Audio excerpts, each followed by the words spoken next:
right, welcome everyone to the 111th show. Wow, man, this time is flying by. I can't believe it's the end of January already. It's crazy, crazy. So what's going on, guys? As you can see, we got a new guest today, Mr. Brian Quito. How's it going, Brian? Doing well. How you guys doing? Very good, very good. So, Brian, tell us a little bit about yourself, and obviously you've well, not obviously to the people that are that are listening, but you're a new guest to the show. Give us a little bit of history about yourself, so that we could give you a nice formal introduction here. Sure.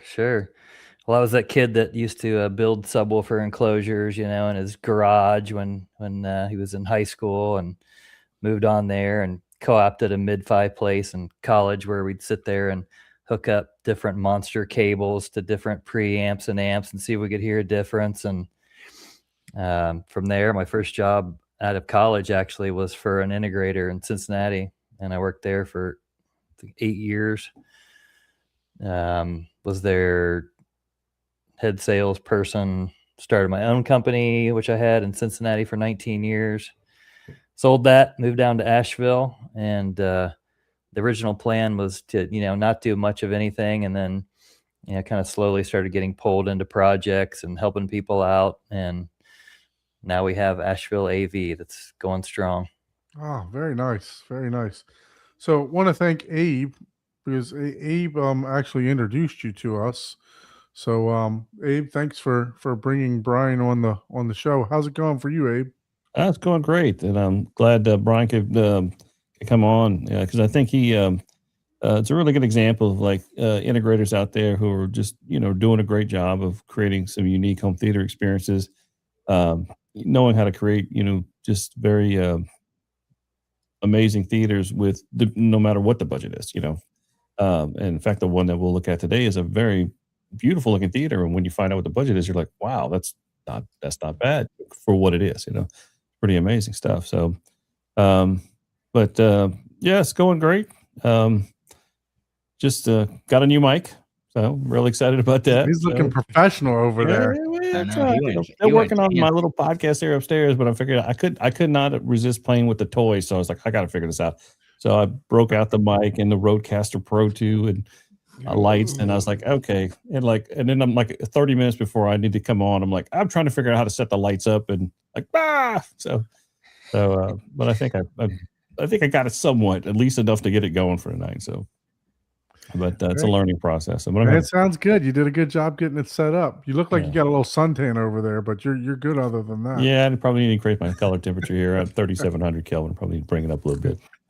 It looks like you've been down here in South Florida rather than. Yeah, that's what I want. I want the tan look. Yeah, I need to give myself a tan. Hold on, let me adjust real quick. You guys don't want my vampire look I've got rolling on? Yeah. I'm like, let me see if I. Oh, well, you see, before, and I would just sit here. I had like this little, I have a desk lamp and a cheesy little camera, and well, I still have the cheesy camera. I still haven't got my new camera set up. But it was, I look pretty horrible. I was like, I got to do better than this. If I got to represent a little bit better. So I'm working on it. I could get you hooked up with that camera you got. He picked up what was the Z something? I forgot. Yeah, the Alpha ZV E10 2 Alpha Pro, whatever the hell it is. So you got the better one then. Yeah. Apparently it can do all the way 4K 60. But I still got to figure out how to use it. We'll get it set up, right? Yeah. And you're change out the lens, right? It's not the fixed lens. Is it a fixed lens? Yeah, it came with a 16 to 50. Oh, okay. Yeah, it came with it, and I'm gonna probably you're going all out, man. Like a Sigma. Yeah, you might not need to change that lens. It might be. Okay. I think it might be fun. I'm gonna see what it looks like, but I mean, I'm sure this lens is not as good as like a dedicated 16 millimeter Sigma or anything, but I think it'll do the trick probably. Paul's the photography guy. He can tell you that. Yeah. It depends on what you're going for. The frame, and then of course the aperture. Mm-hmm. You know what I mean? So that's what you got to look at. The aperture, if you want the bokeh, and the frame is just the frame. Yeah. That's just I got to do some digging and figuring out exactly how it works. There's no sense in getting like a 16 millimeter if you don't want to capture, the whole Yeah, it's your a whole wide back angle. wall, Right. yeah, Well, yeah, I'm going to probably try to close it in a little bit more. a lot of people will go for these shots like this Right. will be 50 or 35. Hmm. There Actually, you go. See, you might not even need a new lens. So There you don't go. spend money Well, until you. I haven't even played with it yet, so hopefully I'll get to check it out and see what it looks like. to that, I'm gonna cheers. Let's see There what you we're go. drinking tonight. Hold on. Yeah, we're just That's doing Dogfish the- head looks like. This is Sea Sea what is it? squash. Sea Quench Ale. See, Yep. squinch. I said Sasquatch. yeah, it's actually pretty Is there a Interesting Sasquatch mix. Ale, Paul? sequence. Sasquatch. Yeah, That's the Kraken, is what that is. Yeah, I don't have enough hair on my whole body to. Oh, cool. How's it taste? Let's Good? keep that stuff personal.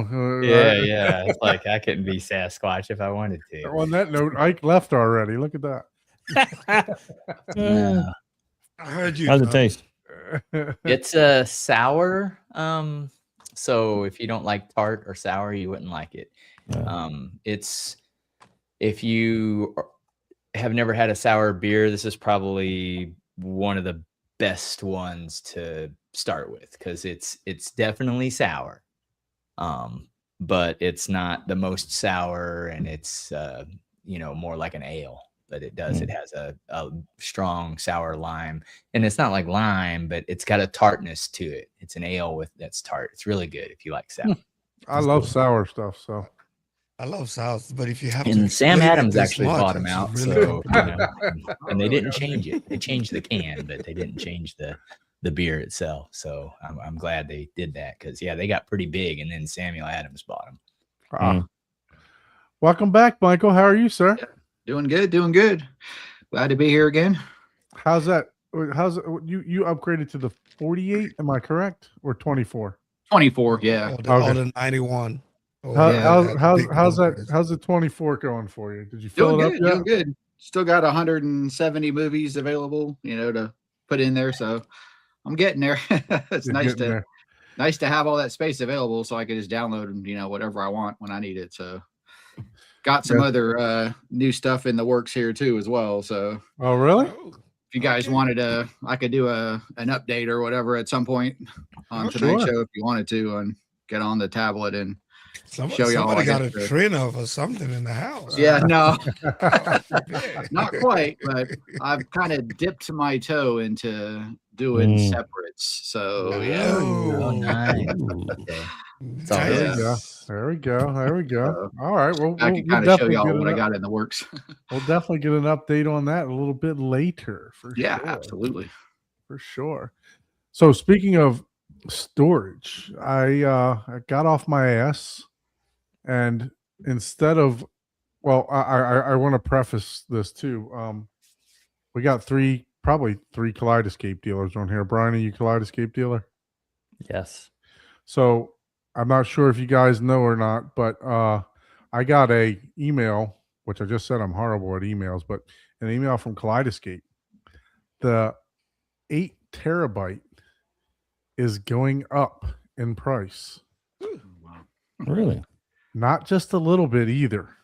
So if you want to get the 8 terabyte, I think it was at the $6,000 price. If you want to get it that, you better get your order in by February 1st. It is going up to $8,000 for the 8 terabyte SSD. Man, Wow. Not Ain't if, right. not if we Get get tomorrow. Paul started, man. It's too early in the show. Ain't right. Paul, you are No. not allowed to speak But to the I- end I of the look- show. Ain't right. Just I missed looking, this email. I'm gonna search Kaleidoscape. just looking at that, right? And that's We- just we- going to be that one that's going up, not any of the other ones. Yeah. So Oh, basi- you're right. Yeah, if I you know, look at January- February, they said on the 26th. Yeah. So listen, I mean, make sure you contact me, Abe, Brian, if you guys are supporters of us, if you're interested in getting that. But the good news is that they're actually bringing back out Yep. the 18 terabyte. Oh, See cool. that? Yeah. So that'll be coming back out along with and they have a bundle. The Strato C actually went down in price. Yeah. So Oh, instead good. of $39.99. It's now $29.99 MSRP, of course. So you can get that bundle of the Strato C, which gives you the full 4K Right. menu, right? You don't get the Dolby Vision with that, but you can get that bundle with the 18 terabyte for it says mini prime going for $59.99 to $79.99. So they do have a, let's see, where's the promo? Yeah, for 10 grand you can do the Strato C and the 18 terabyte. So wanted to give you guys that update. But anyway, I was talking about getting off my ass. As you guys know, I have the Strato V and I have the Strato S. And I've been fighting back and forth with, I don't got enough movies on the Strato V. And the Strato S was just sitting there, not doing anything, not being hooked up. And I hooked up the Strato V for the Dolby Vision. And finally, I got off my ass, like I said, and I hooked up the Strato S. So now I have two inputs. Input 1 is Strato S. Input 2 on the Lumagen is Strato V. So now all my movies, not all, I wouldn't say all, but, now I have like 130 movies, 120 movies, depending on whatever size the movies are, if they're Blu-ray or, if they're 4K. But so now I'm just using that as storage instead of purchasing that 8 terabyte drive, right? So You should put all your demos on one of them. exactly. Yep. Yeah. So I can have That the makes scripts sense. and all that stuff. Yeah. Yeah. So I'm just using it like that now. I mentioned to Ike a couple weeks back that I'm thinking about selling the Strato S. So if anybody's interested in that, shoot me an email to horizontheater2020@gmail.com. So if you're interested in the Strato S, maybe we can work out some prices if Ike's not going to snatch this thing up. So Mhm. so we're No. so yeah, so I may be selling that to get the Terra server, but I got off my ass to do that. So what about you, Ike? Any updates to the theater, or how was your week, sir? Week was good. Not much updates to the theater. I am working on something though, but I can't talk about it just yet. Oh, a little Should be NDA. Oh, little Who's fun project, but I don't always get those types of projects, but when they come, they come. So working on something, but it's been a fun week. Just glad that I get to talk home theater now. The kids are Yay. finally going back to school tomorrow. Texas schools, my ISD has been closed since Monday. Dang. So Wow. all the food and the snacks in the house are done. So Oh wow. and yeah, I'm glad they're going back to school tomorrow. So And maybe I can finally shoot a video that I've been wanting to shoot. So I guess I can't bust your balls no more because you finally got this appearing audio video set up. I Oh, know, right. right? yeah. Man, So yeah. I unfortunately I haven't had time to watch it yet. So I You definitely. see? yeah. You see, Make with sure- friends like this, I don't need enemies. But look They at been all busting- the they other been bu- videos. they been I got busting red my bars on all bubbles. the other videos. For not putting the video out, and then I do it, and they haven't even watched it. Mhm. Don was like, I woke up and I was looking for the video. I was like, Don, the video went live on Sunday. He's like, oh, okay. Maybe I checked on Saturday. I'm like, really, bro? Yeah, I did check on And Saturday. he still hasn't watched it. So No. It has been No. a blur for me with work this week. I promise you. I know it's been crazy. It's so much admin stuff. I'm not even busy doing like work, like Well, jobs. thank you, Derek, for watching it. So I'm so busy just doing admin stuff, year-end reviews, and special little projects for this customer and that customer, and assessments and quality control stuff. So it's just ridiculous how busy I've been for the past 2 months with just admin stuff. So how about you, Paul? How was your week, sir? It's good. It was good. Low key this week. Just, been busy. It's been a busy January. It's like I've done more change controls this month than I think I did in the last 3 months for some reason. It's like, man. But that's what happens when you get bought out by another company. You know, Yeah, for sure. got a lot of changes to make them Sure. fast. For sure. So we'll go ahead and start with you, Paul. Did you watch any movies or have any updates for the week? I don't. I did get my upgraded nozzles to be able to print my speakers. Because I had the printer and I printed those up there, and those took like forever. The design that I have right now, which is very basic and simple, it basically went from I think 3.5 days to like 1 day and 12 hours, and that was wow. per speaker. Yeah, so they're expensive nozzles, So, but anyways, they're worth it because they save a lot of time. As long as you keep prefacing that it's a 3D printer nozzle, we're good to go. Yeah. It's a limited novel. I don't know what other kind of nozzles you're looking at, but my search history is very specific. May not be as broad as yours, but as far as other than that, nothing new in the home theater at all. I'm trying to think. It's like, I'm always. How about some movies? Did you watch anything? I watched one movie. I watched, a couple TV stuff and YouTube, but the only movie that I actually watched, because I want to watch the new one that just came out. I watched the old original. This is Spinal Tap. Oh, well, that's a great one. I've never seen that, but those go to 11.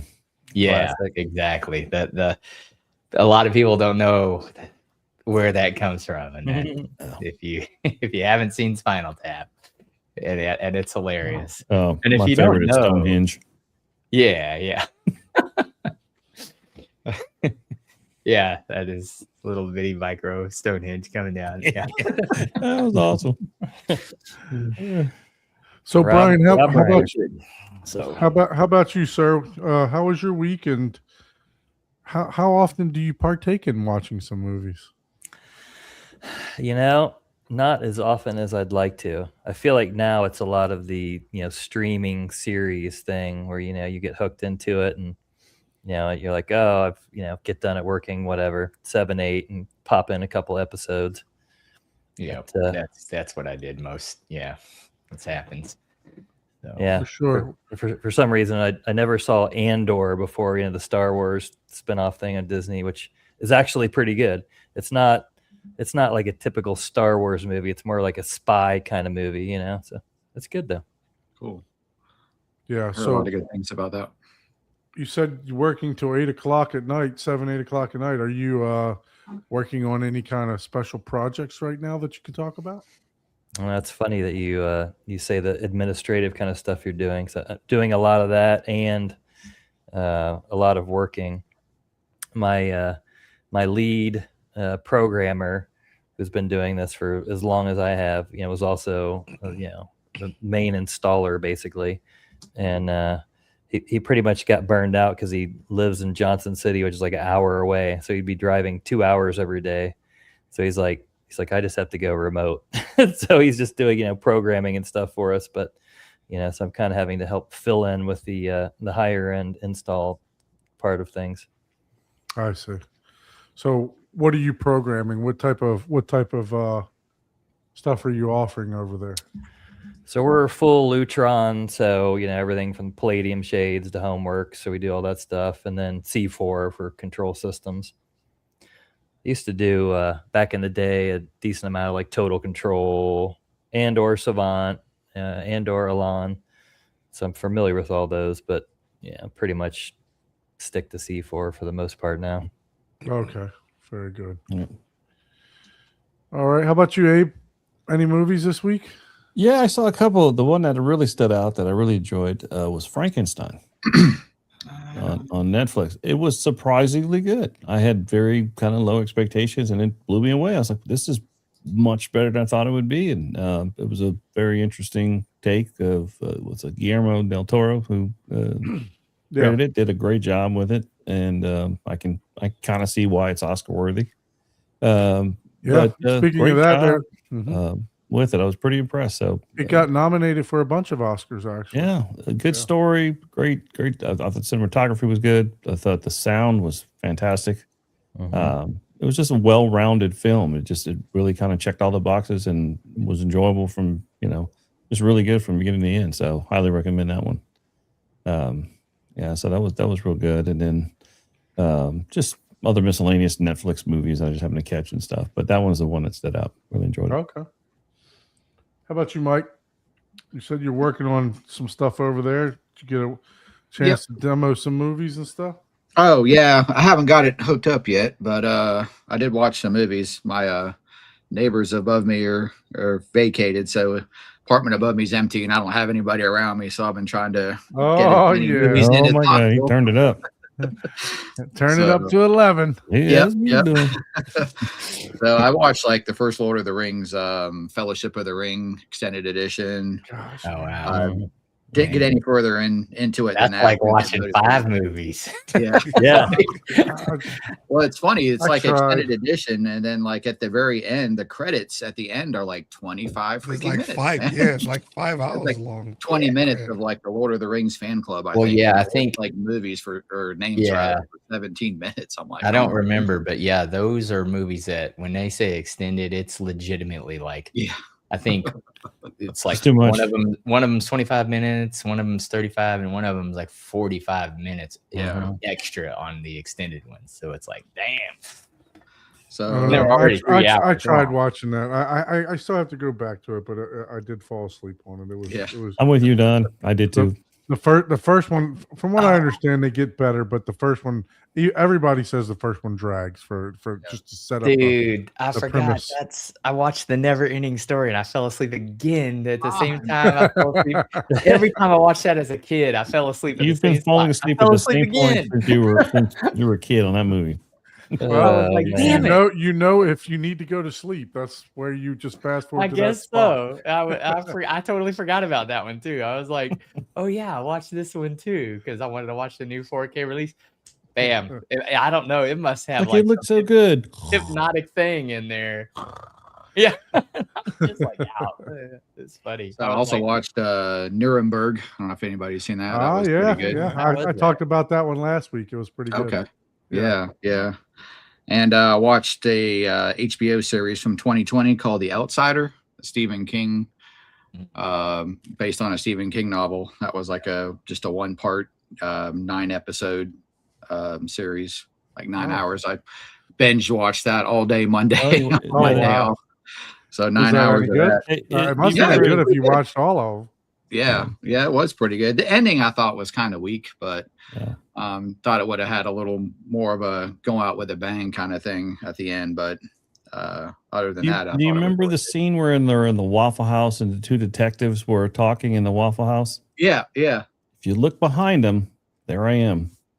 Are you serious? Yeah, go back and Oh, watch that. crazy. I'm at the I gotta table. go back and watch that again then. Yeah. And Oh, I'll tell cool. you, secret only you're going to find here. If you look at, in fact, I'm in that whole scene pretty much in the background. I'm Okay. asking because you can't talk, you have to mimic. I'm asking her, how good is the sausage bowl or the breakfast bowl? So that's what I'm talking about with the person who I'm with across the table there. Oh, So- so cool. You didn't know he was a It's Hollywood cool. celebrity. That is so Did you- cool. Did you at least Yeah, get like a free yeah, pecan that- waffle or something for being that? Yeah. It is. I have proof that I was in a Waffle House in a movie. So, Yeah. so And then Yeah, the I last was one I looking at watched some emails that you sent a little bit back too, and I saw the Jumanji one where you were standing in that. I'll have to- yeah, you see me in the background there. Yeah, in the background, cool. right? Yeah. Mhm. If I'll you don't have- blink, Yeah. you can see me. The I'll last have thing I to watched send was that. Sovereign. That was I watched that yesterday, I think. Yeah. That was pretty good with Nick Offerman and Haven't Dennis seen that one. Quaid. Yeah. I didn't see that one. Yeah, from Yeah, I'll check that one 2025. It was on sale on Kaleidoscape. I don't know if it still is now or not, but Okay. yeah, pretty good. I think it was $10 on Kaleidoscape. So Hey. sounded interesting. Anything for $10 is worth it. Yeah. Absolutely. For sure. For sure. Oh, I did have one. I told me and my wife got together. We watched My Fair Lady. Mm. I know you're like, and you know what? I like that Yeah. one. You know, I You know some liked music, it? but Oh, actually, yeah. I like that movie. I really Yeah, do. those are great movies. It's a great movie. No, Well, nobody. and I'm a big Audrey watches Hepburn them fan, so 3 times a week except Ike. You know. It's a look. I like my old. That movie was what? It was made in 1964. Yeah. I like Oh my my God. old classic movies, man. Yeah, It's, I it's hear you. perfect. It's it's classic. like It's wonderful. Lifetime, man. Yeah. Yeah, I thought it was great. So it was For nice. And my wife had never 1964, seen it it's before, so she was good. like, "It's the first time." It's kind of interesting for somebody who hadn't seen that movie for the first time and how much they enjoyed it. Let me see if I can find that. I just uploaded that picture of you and Jumanji. Let's see. Jumanji. Jumanji. That's the Jumanji, movie. man, That's that the movie Jumanji, yeah. John was in. Jumanji. I was in that man Jumanji movie. Jumanji. You know that Jumanji movie? I was in that something. Don was in the back of Jumanji. Abe was in Man, Jumanji. you had to do that. It went straight to VHS. Yeah. Let's see. Touche. Let's see. Here we go. Here we go. Touche. There you go. There's Abe in the background. Zoom in area. Oh, nice. Stunt You gotta double. zoom in on that photo. man. Yeah, let Zoom me, in, I let me can't zoom in a barely see little it. bit here. Let me go back. Let's see if I can. Well, he's in the drawing. Like what? Like It looks like an artist impression. yeah, I was gonna say that's No. not that's Come on, it's AI. yeah, I was gonna Yeah. say that's not the movie. Yeah. And no scene were they actually standing like that. That was between takes, actually. So they were setting up the cameras for gotcha. another shot, and while they were in there, the photographer in there was just taking pictures of them. And actually, I didn't even know that they. I was talking to that. There was this hot looking girl who was next to me. You can't see her; she's behind Kevin Hart.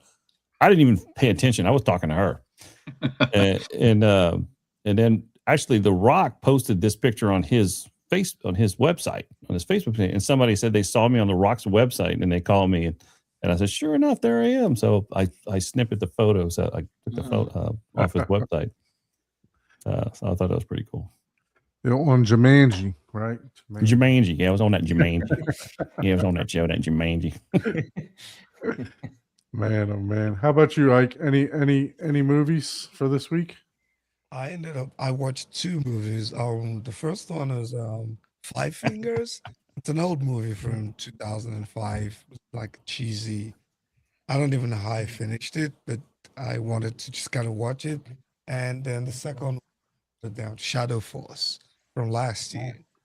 It has Kerry Washington and Omar Sy or whatever. I don't know how you pronounce his last name. But I think that was a good movie. Five Fingers, and I would recommend it. You wouldn't recommend it? Nah. Okay. Well, I was able to partake in a couple movies myself, so let me go to my first one here. Let's see.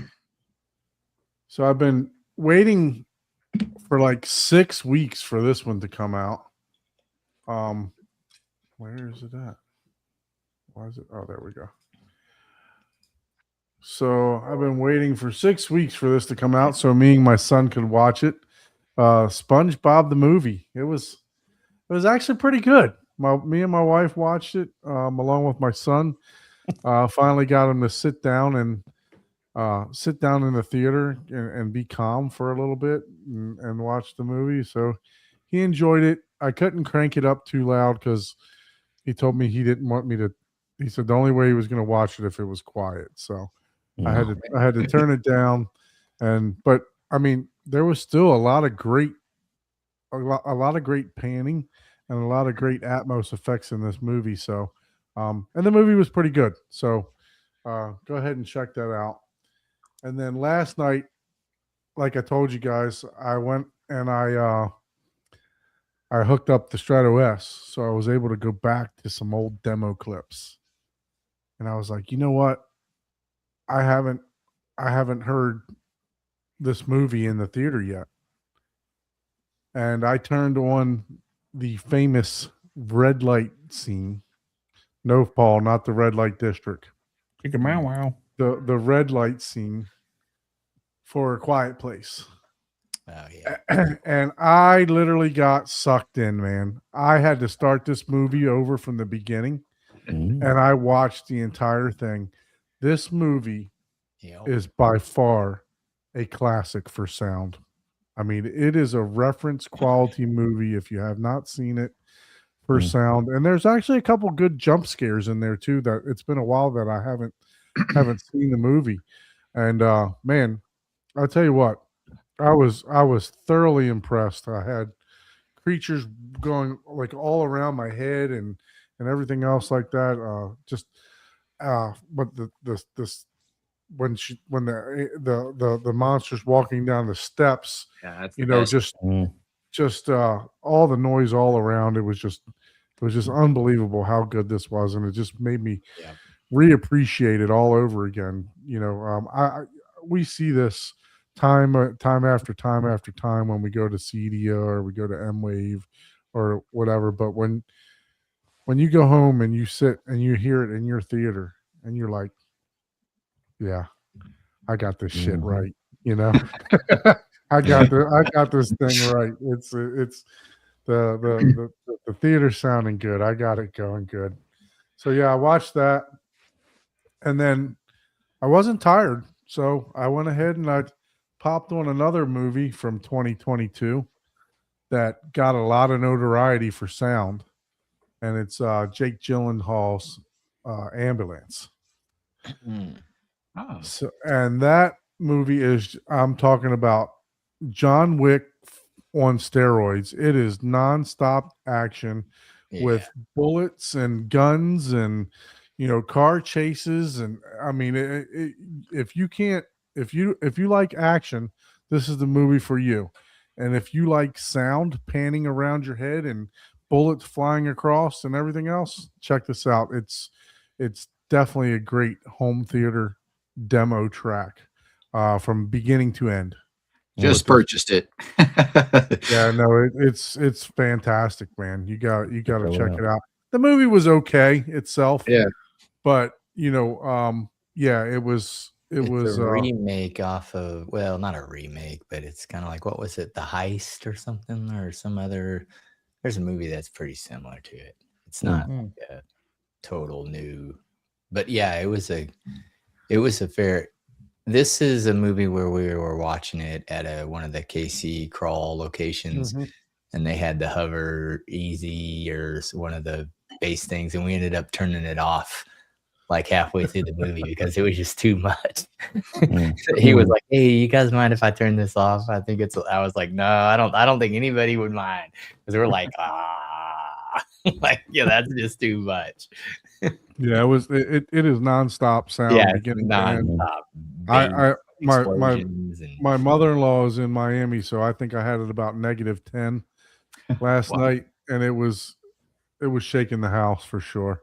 So my wife said she didn't hear anything, so she slept through it, but it was I definitely had the bass cranking for sure with this one. So That's cool. but yeah, so that was my movies that I watched. So let's go ahead and hit the chat, and then we're gonna head back over to Brian. So just want to say hi, to Andrew, and those that you don't know, Senor Dusty has now changed his profile to Honest Abe. So that's Abe that's here in the chat. We have the liar Abe. Honest Abe is Yeah, in the chat is the honest Abe. On the TV is not live. So one of Mr. them. Van Gool, how are you, sir? C Big's in the house. How are you? J Bone, MFK Home Theater. Rob Johnson's in the house. What's up, Rob? Mr. Joseph, Siphonics. Thank you, sir. Thank you for joining us. TKC DAC joining us also. Thank you. Rich is in the house. Kaleidoscape. Nah. They're throwing a little shade there. Throwing a little shade. All the way from Jamaica too, man. Well, I don't think you can buy it there, right? That's No, one of the he can't. excluded Yeah, location. for sure. So Siphonic says sorry about the cold air.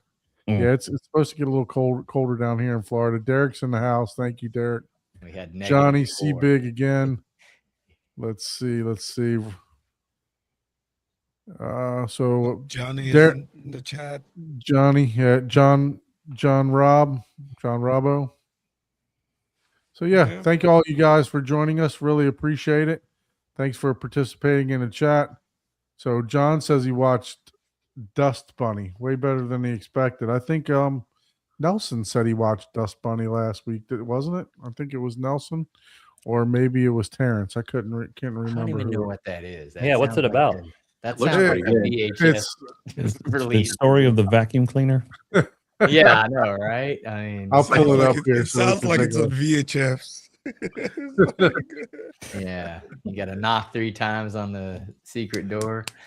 Action Dust Bunny. Record. So it's Goldberger. oh yeah, I remember this. So it's about a girl who hires somebody to get the So far, you're monsters. explaining exactly what I was thinking it was. So it's about a girl that hires somebody to get rid of the monsters under her bed. So that's Okay. what Oh, so Yeah, you're yeah. still describing exactly. Okay, yeah. I Let might not it watch go, that one. Paul. Let it go. That was like a hitman she hired, I guess, and like some monsters like ate her parents or something like that. She yeah. hired like the hitman to go. Did you see this one? I haven't. It's on my wish list. It's like $20 on Kaleidoscape. So I'm like, debating. I might wait for it to go on sale in a couple Yeah, of weeks. that's and a- she'll that- drop that's it a down de- at least $5. That's a definite on sale for me. So- Yeah. Yeah.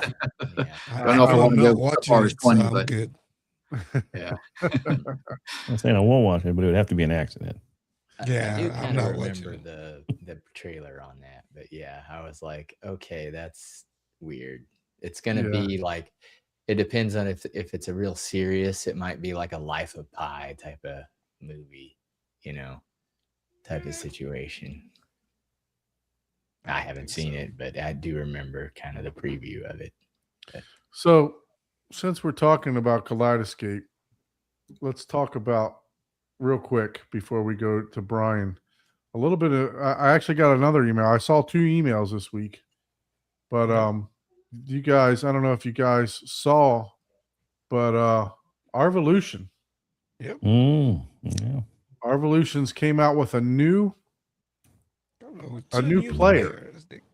So this Yeah. one's kind of weird because it's a They come out with a DIY player every upgrade. 6 months, man. Right, but it's a Blu-ray player. It's a DIY upgrade for a Sony DVD player Interesting. Yeah. or Blu-ray player. So you transform your Sony into a true high-end Ultra 4K Blu-ray player with a linear power supply featuring a massive toroidal transformer and audiophile upgrade electronic component.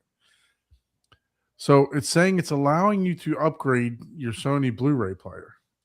So But it has to be the X700. Has to be that one. it has to be that one, yeah, the X700. So I found this really weird. I did. Yeah, I it was is. No, man. Like, so you got. I guess they're adding this toroidal transformer in here, and it's just looks like it's just plug and play to where you open the top and you plug in a couple wire clips and you give it a better power supply, I guess. Are they doing the power supply and doing like a board on there too, to It's where thanks to its high quality internal power supply specifically calibrated for digital audio and digital video transport, the Arvolution offers breathtaking image quality, deep blacks, vibrant covers, exceptional image sharpness, and extremely dynamic digital multi-channel sound.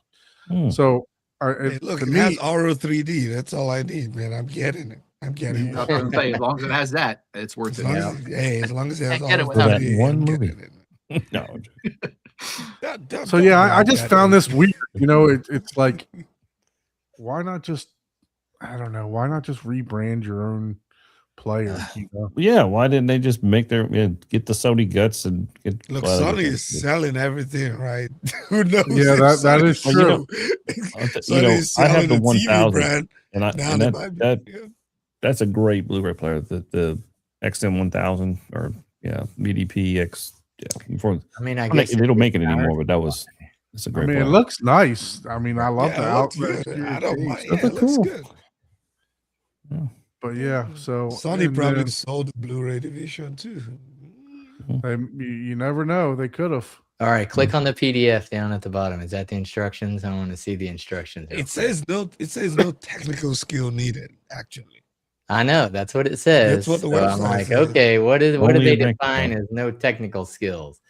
What are we plugging in? Are we just taking out the Sony disk drive?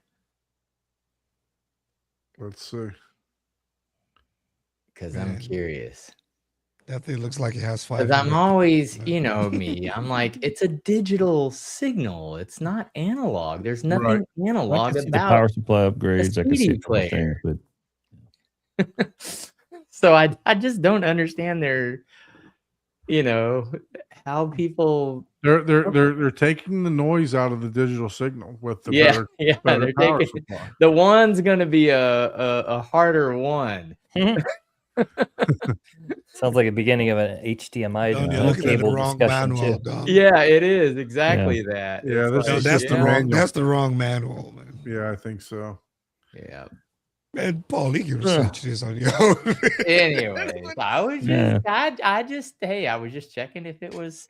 Yeah, Don, open that the other easy. link. Let's check the other stuff they got coming out. Yeah. I put the link in the chat though. In the You private put the chat. other link in the chat. Okay. Yeah. It should be the middle one. yeah. The middle I mean, one. Okay. I'd buy a Kaleidoscape before I bought that. All right. So this one is 92 exciting. sure. Actually, I do like this one. I like this one. Yeah, I'm gonna that ask- one- I'm gonna ask for this one to review it.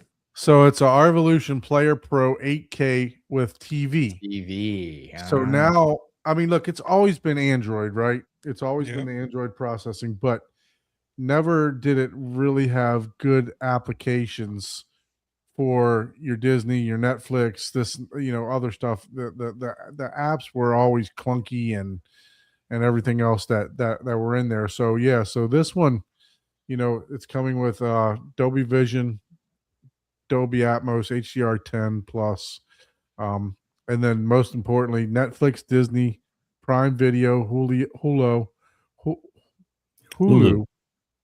Apple TV, Max, YouTube, Paramount, Warner, Peacock, Fox News, yada yada yada. Anyway, so it is now being equipped with all of your normal streaming apps.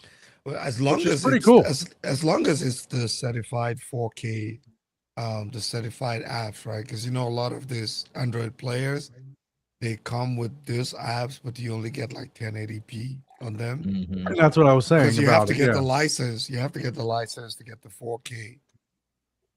Right. versions. So hopefully with this being an 8K player, that maybe, who knows, maybe you'll be able to up convert. Maybe yeah, they should pay for those licenses. The 4K to license. certify. is Yeah, cool. you're not gonna make me pay for this stuff and No. get 1080p on Netflix, man. yeah, Yep. so Sling TV, so yeah, no, this one's actually exciting. I do like this one.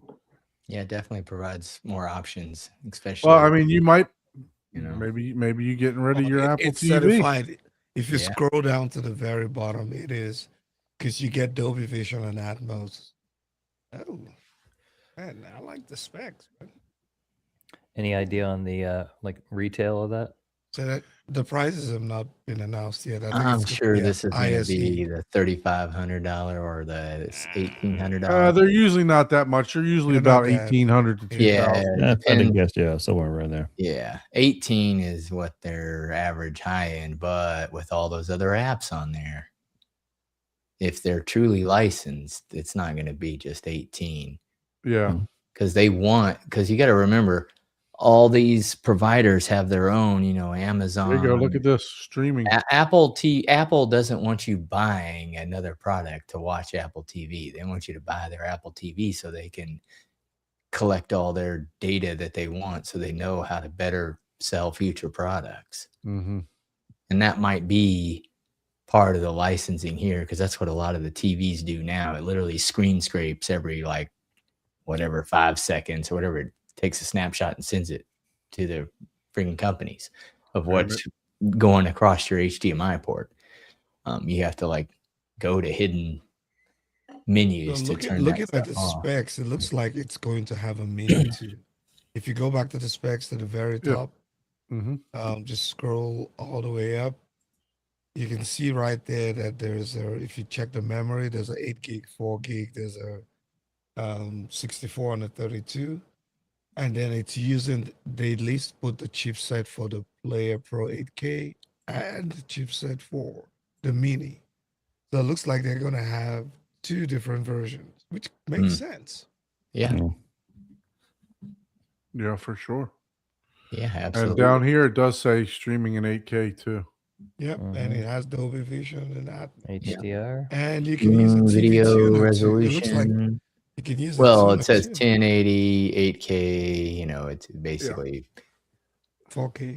low to high res. You never, Mm-hmm. yeah. So So yeah. I So don't mind it. this is good for my new NAS that I'm putting together. yeah, you like you said, you might have one device that has it all. I mean, geez. That'd be nice. Yeah.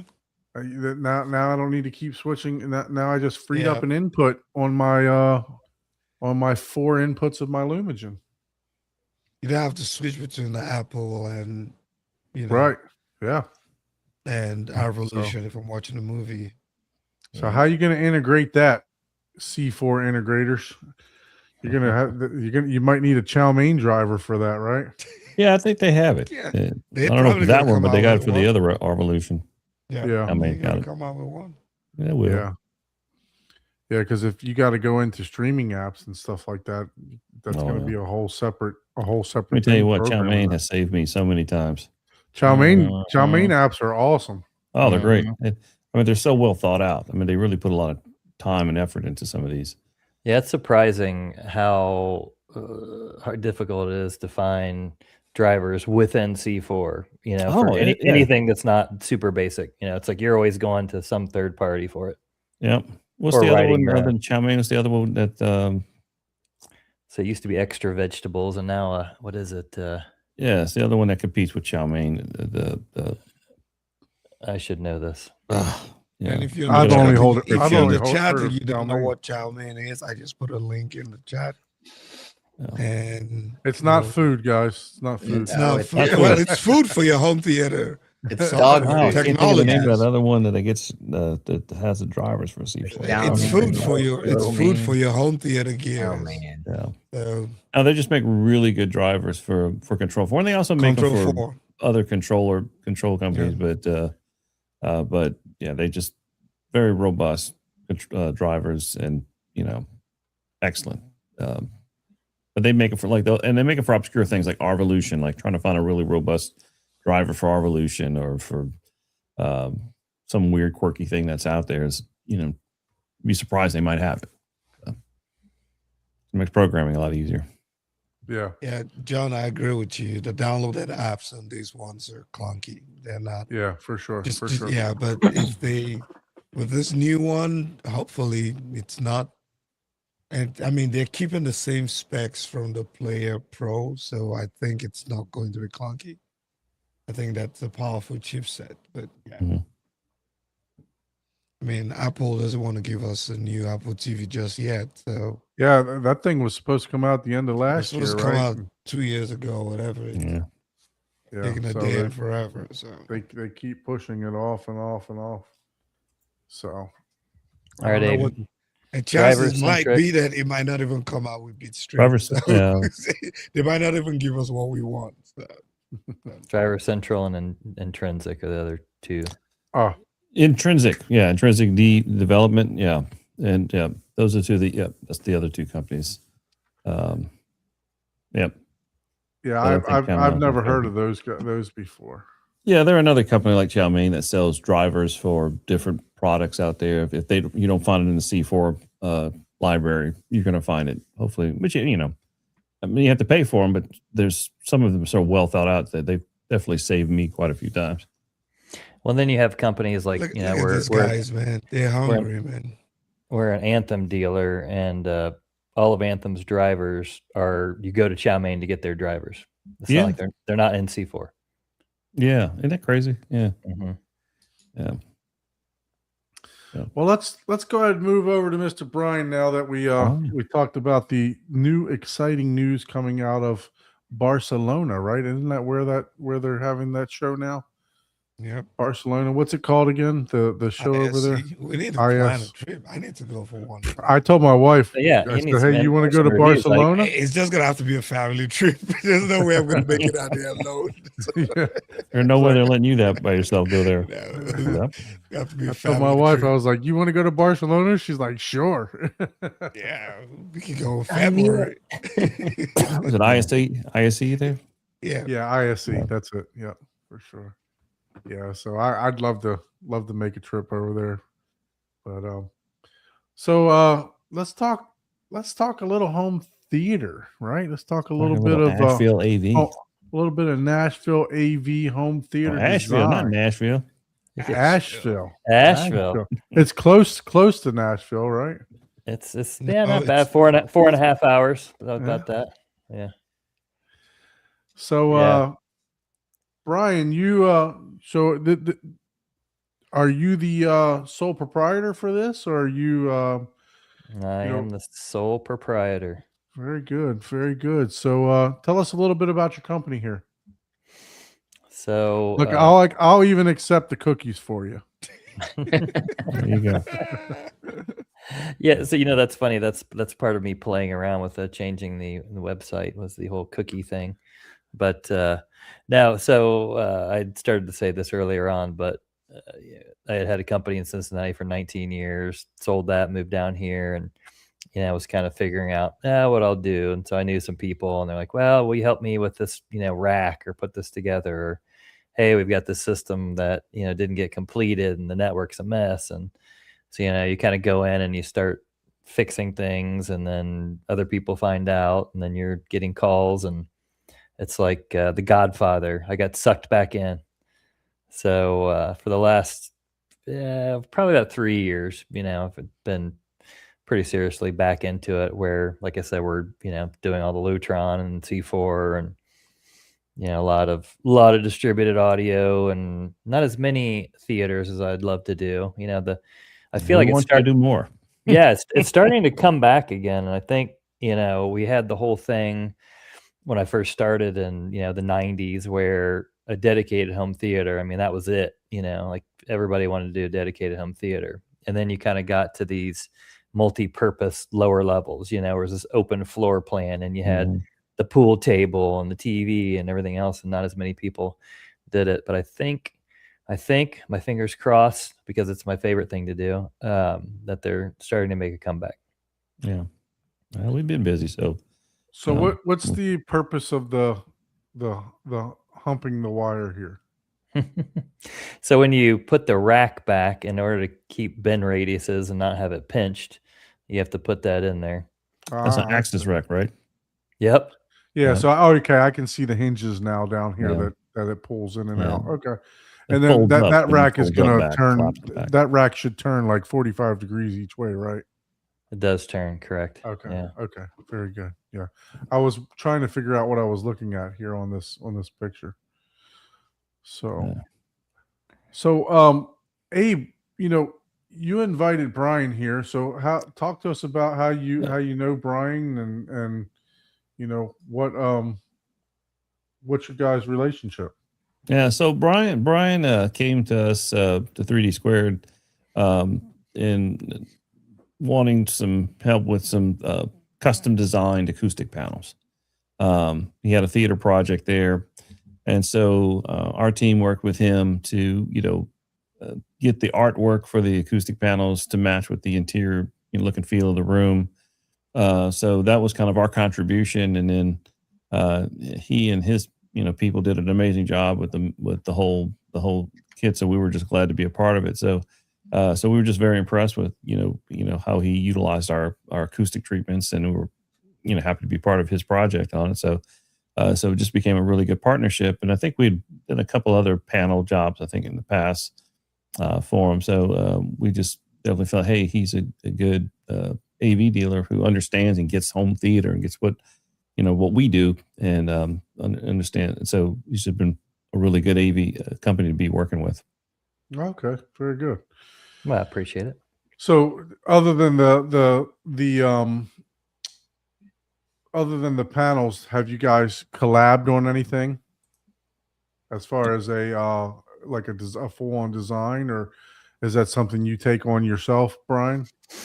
Yeah. So, geez, I think back when CEDIA had their, certified home theater designer, I don't know, the early 2000s, I think I got certified there. And since then, that's been my, like I said, the thing I enjoy most is actually, looking at, Septmeyer, Loudon, some of these famous acousticians and their room ratios and trying to make all that work out with what the client wants. And then, from there, all the aesthetics part of it, from the carpet to the seating to the fabric colors and, working with the designers. And I'm by no means a designer, so that's not my strong suit, but, kind of making it all work. There's my old school, sit there and draw it before you had the ability to do it AutoCAD. on your computer. Yeah. And that one right there, that's the one right there. Yeah. Okay, so this is the one that you guys worked on with the panels together. Mm-hmm. Yeah. So she's, loves the whole Art Deco thing, and sent like several movies that she was a big fan of, and they were able to put the couple of those on, acoustical panel movie posters for us. We've got. Can you click those and enlarge them, or did they get bigger when you? Yeah. Okay. There. Yeah. So we've got two of the four. And that red light just changes the whole vibe of that theater. That is incredible. Yeah, I'm a massive fan of RGB TW lighting in theaters. It absolutely does, and the Starfield ceiling too. If you turn the lighting down where it's super low, and that room's dark, I mean it's you don't see the seams at all. It's like you're looking up at the night sky. That is so cool. Yeah, thank you. Yeah, so the Triad and wall silver surrounds are hidden behind the movie booster ones, and then on either side on two of the sets of the Gatsby panels. So what are we looking at here? What's the room dimensions? Do you remember? Off the top of my head, no, it's pretty small. It's like 16 something by like 15. So it's not at all what you would, like to do in a space like this, but super limited in space constraints, because like she had to have it in a certain place, and on one side is a mechanical room behind the screen, and what you're seeing right there on the left is actually a hidden door that takes you back into the mechanical room where the equipment is, and she's got HVAC and everything back there. But then behind the seating on the other side is a little office that she wanted to do. So it was like, here's your space that you can work with. You can change the width a little bit, but you're not changing the depth whatsoever. So we had to play with that. The other thing was this being an existing lower level, there was all kinds of mechanicals running across the ceiling. So I was able to work with the contractor to get him to move everything out, at least to, the perimeter, so we could raise that ceiling and do that double tray. And I think it made a massive difference in how the room turned out. Yeah, What's the screen size in there? It looks really big though. I know it's only a 120. Yeah. So Oh, that's okay. Is it a CinemaScope? no, that's actually 16 that's 16 by 9? the photographer cheating with their, Okay. fisheye lens adaptation. Yeah, so from what I understand, what do you all have in there? I mean, is that a 120-inch screen? Yeah, Um, 120 see the inch Sony Sony here? projector? Yeah, Sony 5000. All Triad speakers, and two of the SVS in-wall subs, which are hidden behind the screen, which is not normally the ideal way to do it. We had a lot of issues with, spacing and where to put things. One thing you don't think about, you're like, oh, it's cool, we'll just put them behind the screen, and until your subwoofers are really firing and your image starts to move. Oh yeah. And those I have two of those subwoofers too, and they actually put out quite some pressure. So behind Yeah. the screen, I think they recommend nothing less than 4 inches on the Mhm. screen. So what Some- screen did you go with here? Is it a Seymour or Stewart? Screen Innovations. Screen Innovations. Okay, I mentioned the wrong one. Yeah, no, it's all right. That, Yeah, I like them. I like Stewart. In fact, I knew Grant Stewart from kind of got when I was in Cincinnati. Actually, one of their main manufacturing plant was there, so got to do a lot of their screens. yeah, Man, there's a lot of nice millwork in this theater. It's just yeah, like- we were very impressed with both me and Glenn when we looked at it. I was like, this millworker did a really great job as far as with just the amount of layers and the complexity of that millwork. I got and this. his name was Abe, so there you go. I see. That's the reason. Different Abe. Yeah, the crazy part about that is you see all those applied moldings. That we looked at all kinds of different gold paint, right? And the one that she loved, which I have to admit is amazing because you can't tell, but when you look at this, you would swear these were made out of gold. Like this is actual gold. It only came in a spray can. So you could only get this cake. So these poor painters, you imagine, the overspray with spray paint. They're taping everything off everywhere, and then the first time that they had an issue with like the primer and didn't adhere right, so this whole thing was, it took them 3 months. They sprayed in place. Sprayed it in place. Oof. Covered everything up. Sprayed it in place. That's so dangerous. Horrible. Yeah, it was. So you'd imagine it took a while, and you can't really like sand gold paint and not have it show up. So. That was Wow. literally about 3 months. Oh, and then of course, part of all of this, after the whole thing was framed in and drywalled, we had Hurricane Helene. So that was, everything was shut down. I mean, just where at my house we had no electricity for 33 days. I had no cell service for 3 weeks, no internet Wow. for over a month, and we had water. We had to go down and like you're boiling water for 2 months, and it was pretty crazy. Yeah, I remember Yeah, there that was one what, like delay on that 2 job. years ago, something like that. For that, November was a year, so a year and a couple months. Yeah. yeah, because my friend, he moved up to Tennessee, and he was going to be partaking in so with his aunt's cabin business and stuff like that, and then that hurricane went through there, and I mean, Mhm. it just wiped out like 8 or 9 of her cabins and everything else like that. So yeah, you guys definitely went through it there. It was crazy.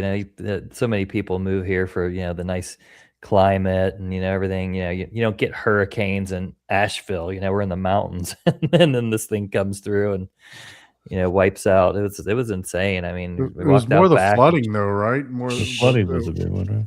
Yeah. Flooding, yeah. So luckily we're kind of in the mountains. We didn't deal with that, but just trees falling down everywhere. It's like one thing, because it rained so much here, there's not much of a root structure on any of the trees at all. So I've got these massive pine trees, and the roots on the bottom are maybe like 15 feet. There's a tree that's like 100 feet tall. It has a little 15 feet wide root ball. Mhm. So they were falling down left and right on people's houses. It's pretty wild.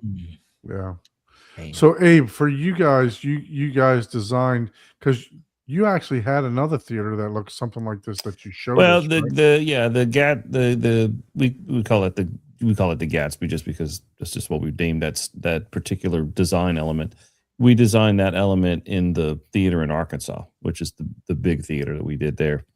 Right, 'cause so you had like literally a big version and a small version, and now this one. Yeah. So- So this has been a very popular design. Yeah, the big version was the one in Arkansas, which turned out amazing. That was the one with the it was huge. I can remember the specs on it anymore, but it had the tall version of that artwork in a different color palette.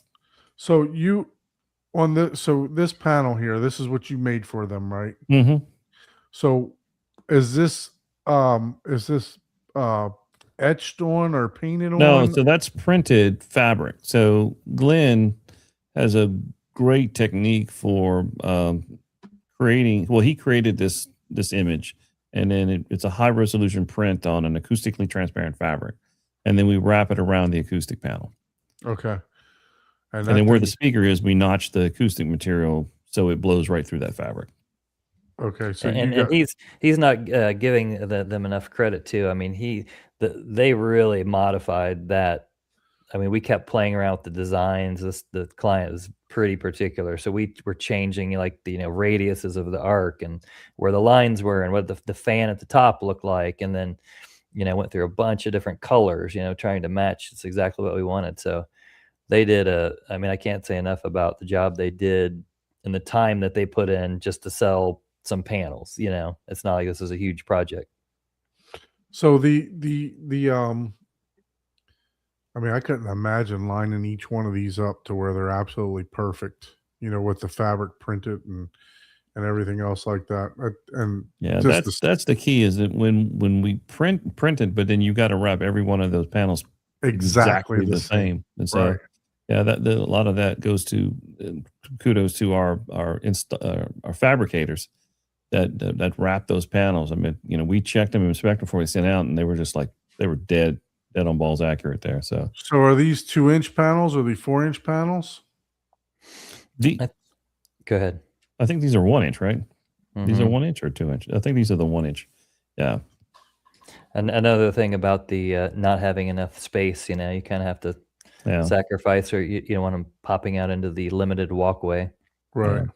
And really, different. I mean, 2-inch is great. Obviously, the more the merrier when it comes to acoustic treatments. But when you're doing kind of a basic level of acoustic treatments, 1 is good and I always say it kind of just knocks it off the top. It's going to cover it's going to help you with the basics, the basic reverberation, basic slap echo.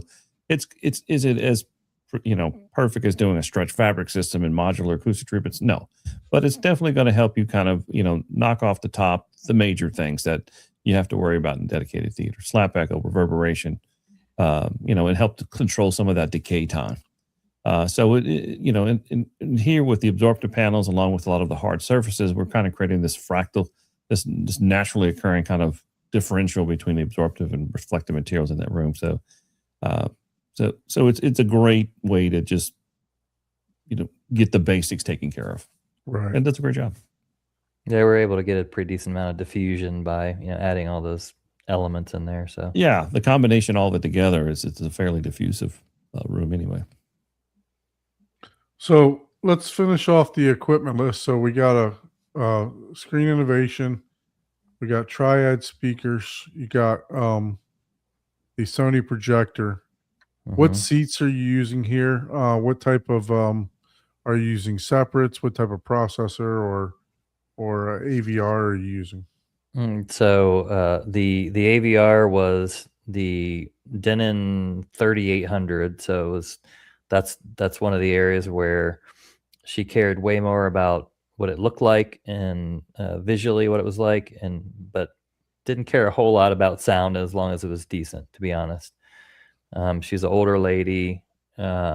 She's not cranking it up and watching anything too crazy.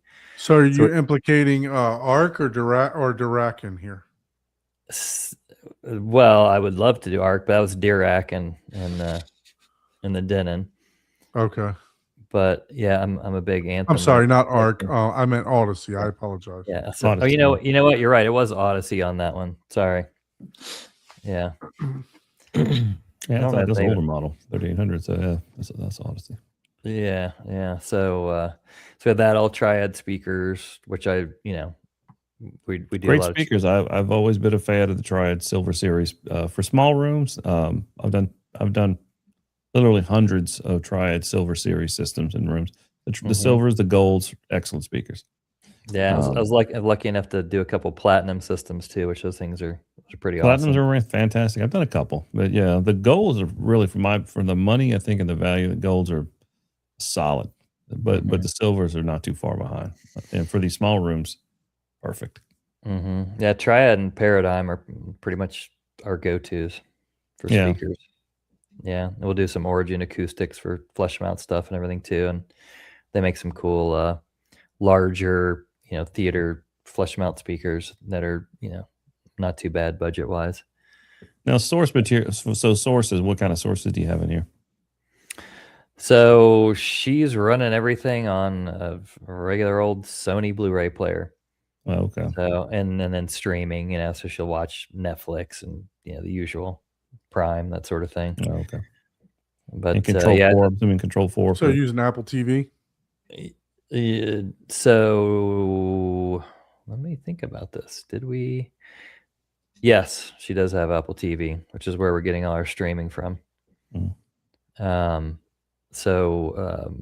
Let's see. Oh, yeah, Control 4.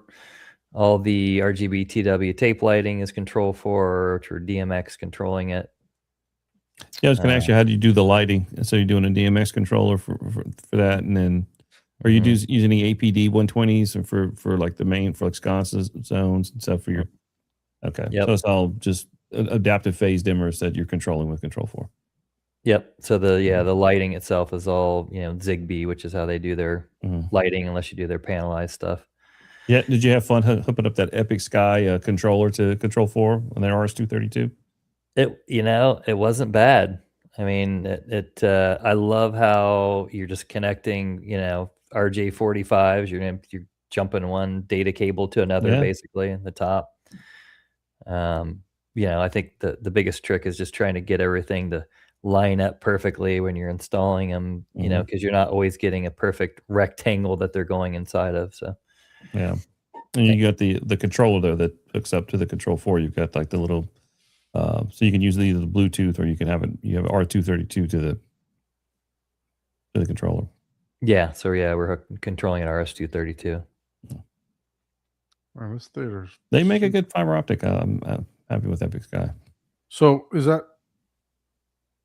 So Epic, yeah. So Epic Sky is what you have. So what are the sizes of those panels that are on there for the? So talk about how these pig. So this one will connect to the next one, and Christmas tree then, lights. and then so on. Daisy Kind chain. of okay. Yeah. So they're 6 4-foot by 4-foot panels. Okay. So it's an 8 by 12. And any shooting star options or anything like that comes with those? You could get it, but she didn't do that. Yeah, they'll do the constellations and the shooting stars, all that fun stuff. Okay. And obviously each installation is going to be a little bit different, but because I'm in the star ceiling, and Ike's going to shake his head here, but I'm in the star ceiling market. So what are we looking at for, just say, these 6 panels?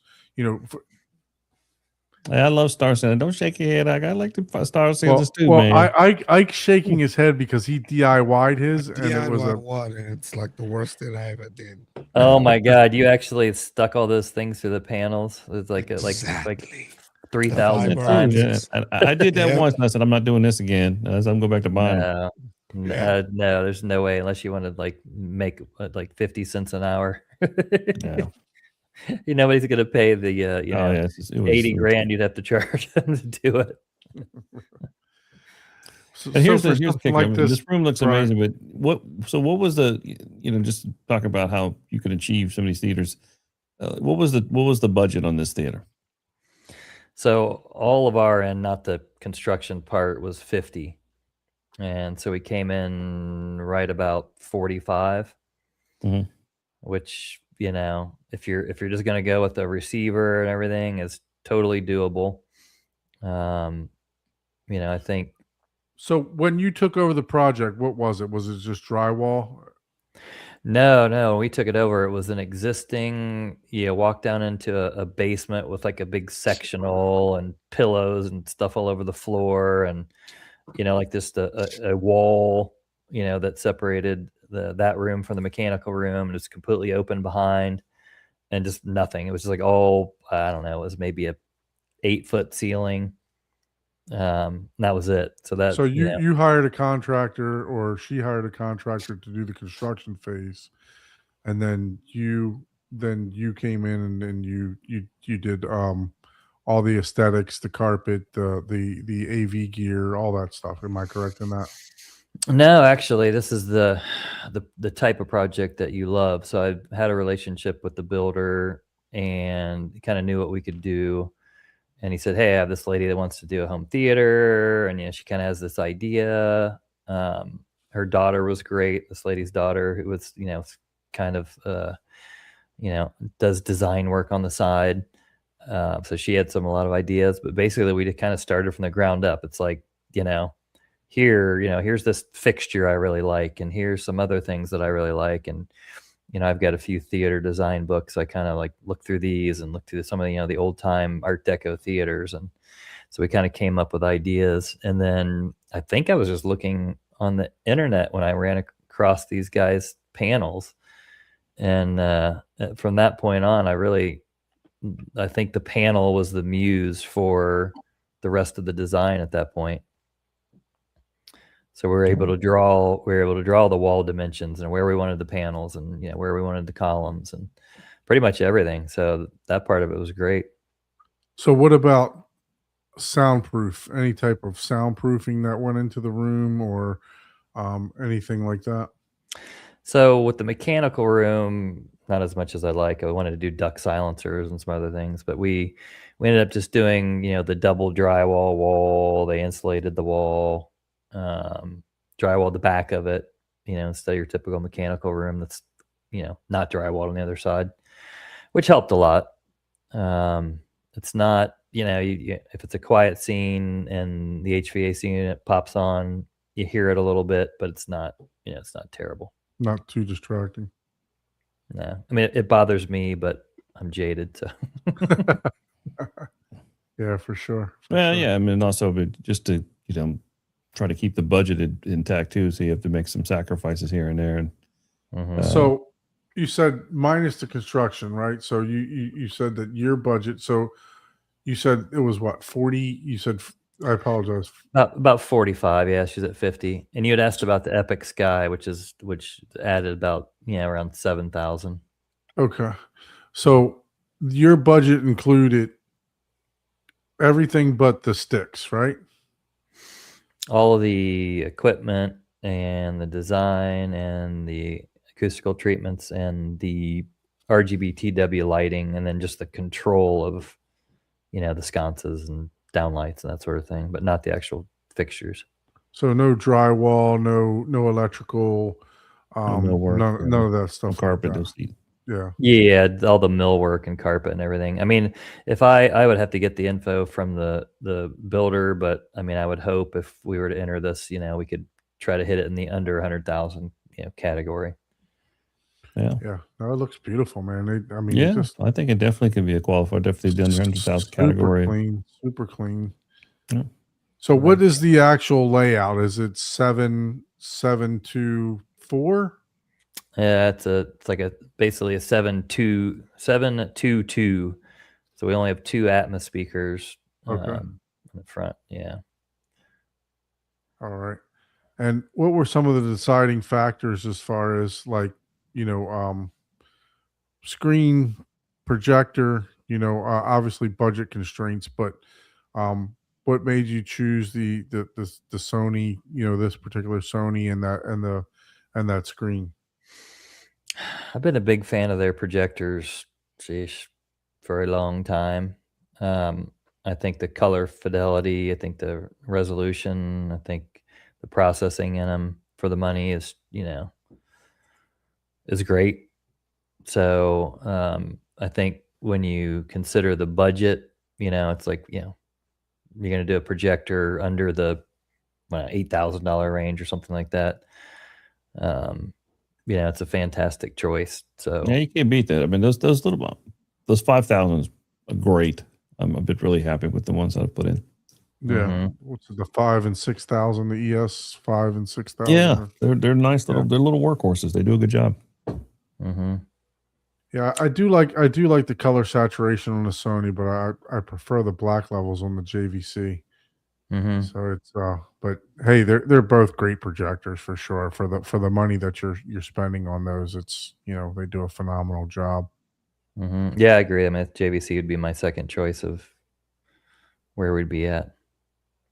So how tall is this riser here? Looks you're almost at the head on this at the headrest on this particular thing. So yeah, so one of the nice things about the way the chairs worked out in our design was that there was never going to be a point of time where your head was at the soffit.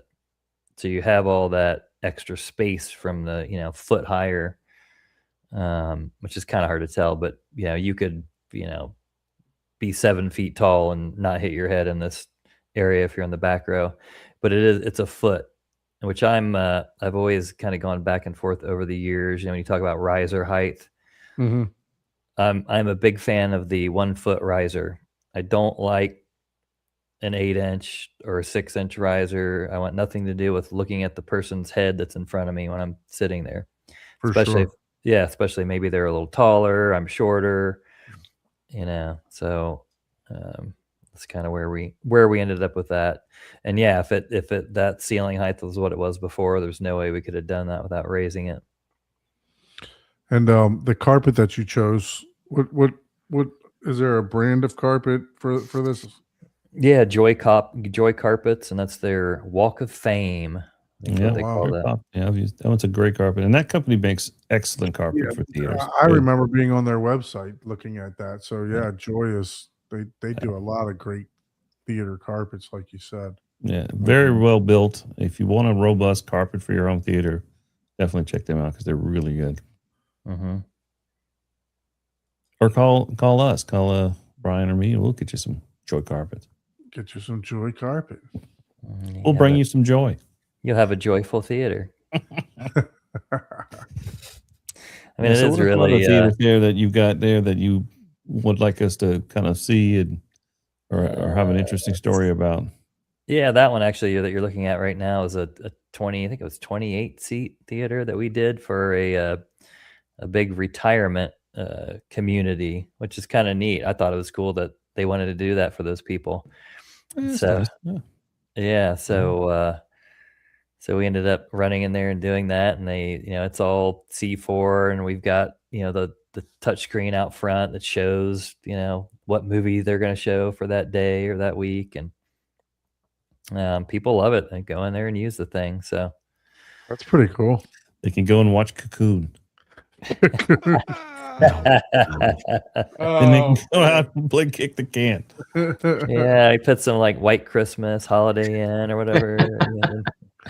I think it would be awesome to walk into a retirement community, into their theater, and they're watching Cocoon. Don't you? I mean, I'm just saying that would be like the movie to watch with a bunch of Well, old people. in my business, I'm in and out of these places all the time, right? So it's like a lot of them do have these theaters, and I go in there and I'm like, geez, I need to overhaul this thing.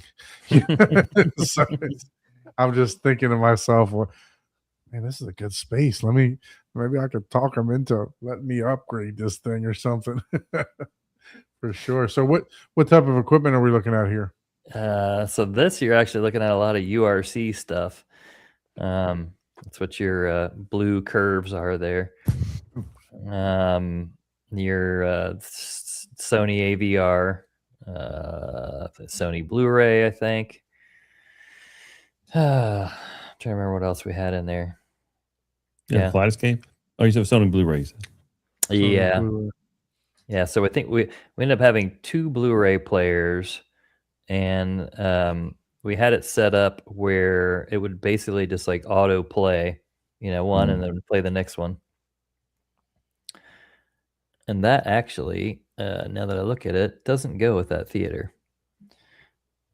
That's at a different project, but that similar setup. Yeah, I was gonna say that's pretty badass for a retirement. Yeah, that's different. Oh, there's my the JL Audio Fathoms, which I'm a massive fan of. That was nice. The in walls. Yeah. And both the end walls and the in room, you want to call it. Yeah. I love their stuff. Oh, this one looks interesting. Look at that. Yeah, that's me nerding out and being like, let's just leave the grills off the speakers. It looks good like that. That's good, yeah. Zoom in on that, or that's big as it gets? I'm not good at operating the zoom on the Mac, but yeah, I'll try to zoom in. Okay, here. yeah. There you go. Wow. What speakers are those? Yeah, those are Origin Acoustics. Okay. So they OEM Bang & Olufsen stuff. So that's their series that has all the Kevlar drivers in it. And they sound pretty awesome. I mean, the only so part- they make speakers for Bang & Olufsen. Mm-hmm. I didn't realize that. Any of the architectural speakers, yeah. Oh. Yep. That's cool. Yeah. So and they're they Now, is they're not. that it's like a build out around that TV, that kind of a little chamfered, little angled, bevel, a little beveled frame that's around there. Yeah, just a fun architectural element to kind of, make an otherwise, TV on the wall thing stand out and look cool. And that's your, typical TV on a wall thing with the, I want to put all the speakers below, which I will admit I absolutely hate. I mean, that's one of my, my big 3 rules in acoustical design is I don't want any speaker within 2 feet of a room boundary. And when you do that, of course, your speaker no. is practically on Now, the is that floor. a basketball? Let's play basketball court and watch movies at the top of the Oh, there you basketball go. court. That's So like that's a 220-inch, no, 240-inch screen, Wow. and it absolutely is. One of my client has an indoor, half court, and at the top we've got, I think there's 2 screens. Are there up some there at other the views top. of that room, or is that the only picture? I think that's the only one I have in Oh, there. okay. I have. Oh, Oh, there no, you here we go. Yeah. So Shit, we've that's got. cool. Like yeah, having like a box suite at a stadium, and then that's cool, man. Exactly. I gotta work harder, man. I feel lazy looking at this. We all do, man. Hey, I tell could you, use you're an right. indoor basketball court, man. For sure. For Badass. Yeah. sure. I got next. Yeah, that guy was pretty cool. He was he never played professional football, but he was like a 4-year starter and D1 college lineman, okay. and his wife was the same thing. She's 4-year volleyball player and everything. And they're he's just one of those go-getter guys that's succeeds at everything. And literally this whole thing is for his son to practice basketball. So Wow, it's nice. I know. This would have been a lot easier. We were just born to rich parents like this, I always blame my dad. You didn't work hard enough. You Yeah. just didn't work hard enough. I blame him. That was pretty interesting. So do you do all the cabinetry work and stuff too, or do you sub that out? Sub it out, yeah. So I like to kind of get my hand in it enough just to make sure that I've got ventilation and dimensions, and how you'll get cabinet makers that decide to give you a 17-inch deep cabinet, and that sort Yeah. of thing. Yeah. Yeah. So, So look like a Sonos play bar. yeah, Yeah. that's the know what? original one. You know what? I love that thing. I have in my master bedroom. I've got a 65-inch Sony OLED and a Sony play bar on the Sonos sub, and it sounds fantastic. I'm totally happy. I watch more movies there than in the meeting room upstairs. Like, I go- want that prop that guy's got in there. I want that projector over here. That's Well. pretty cool, isn't it? Oh yeah, I want that little prop right there. it looks a Parasound. I see a Parasound. Is that the That's Halo? Halo. Yep. Yeah, That's that's the- A52 and the an the old- A52 or A21. That was the A52, and then Yeah. that was the what was it? The C1 was it? The their C1, processor? yeah. I Yeah. remember that, man. Hey, man, Parasound made some beautiful gear, and I wish they would have kept on making it, but then they fell off the wagon. So, Yeah, But- I mean, they're John Curl design amps and preamps. oh, are they're still the pretty amps are awesome. fantastic, but I really they didn't keep up with pre-pros. You know, No, they were always way they fell off the behind. wagon with the pre-pros, but man, their stuff looks so good in the rack, man. Yep. I like So Parasound. talk to me about this right here. Let's see here. What are we looking at here? This is another fun thing that I don't get to do enough of, but Oh, 2 my channel gosh. setups. Yeah, so it's the C2800 preamp and the 312 solid state amp. Mhm. Preamps tube, amps 300 watt solid state. And And that amp's what, about 100 pounds, 110? that amp is very heavy. Yeah. So Yeah, is that very heavy. are those the Lintons? The Clips Lintons? Those are original Fortes. Okay. Original first year Fortes. Mhm. Completely unrestored, the original veneer, everything. And I was able to find a 1973 Thorns TD 125 Mark II turntable, and like pristine condition. I just had to change the tone arm on it, play around with it a little bit. Do you have some people that can really restore these record players? I've got some classic ones here that I would love to get restored. You know what? I'm right with you. No, and I wish I did. Yeah, that's what I gotta find, man. Because I got an old classic vintage Pioneer stuff that I would. They sound great too, but I know they need to be restored. Yeah, that's a. I mean, I don't think there's enough people doing that No, still. yeah, I'd like. I find some old guy who's been doing it for 100 years. That's pretty much it. But then we have what are we looking at underneath. on the bar here? I mean, did you do all the? Is this at your house, Brian? Yeah. Oh, yeah. It's right behind me. Actually. No. So Now this is at one of my clients. Oh gosh, I should show you this outdoor water feature. I'll tell you that story in a second. But so this is a designer out of Charlotte, and the two of us got together because he wanted to do a bar, and we decided to turn it into a retro bar because I found this cool old equipment, and I'm like, all right, this would be perfect. We'll mix the new stuff and the old stuff.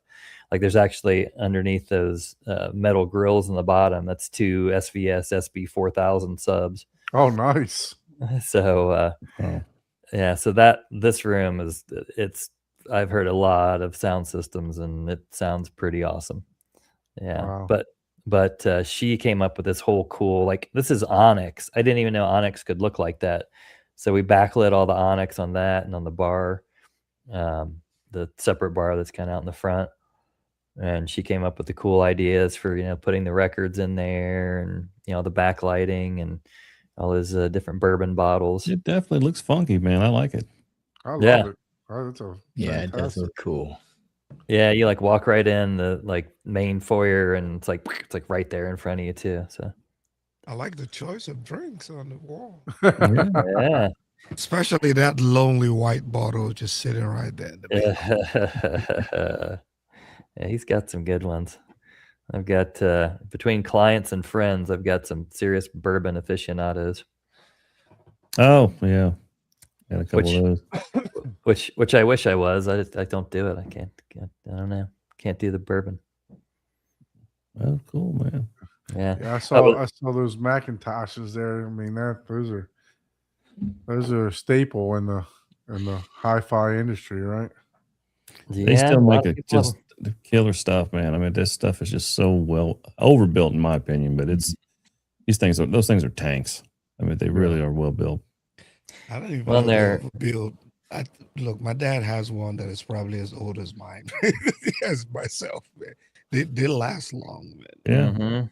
yeah. They don't. Yeah, They're well skimp, man. built. They don't You can skimp. have one for generations, man. But they are the last pure American muscle when it comes to like amplifiers and preamplifiers.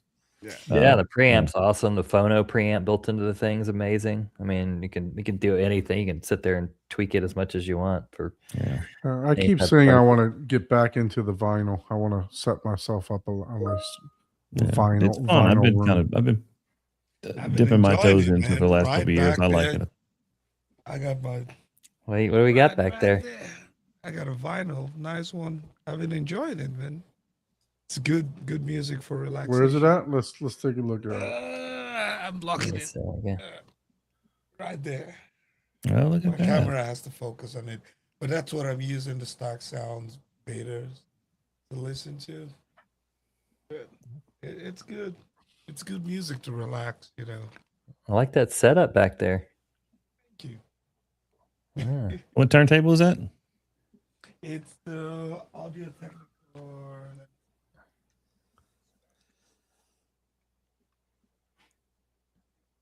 He's like, I don't know. I just one put the Don, needle on it and go. whichever one Don gave me. It's Audio.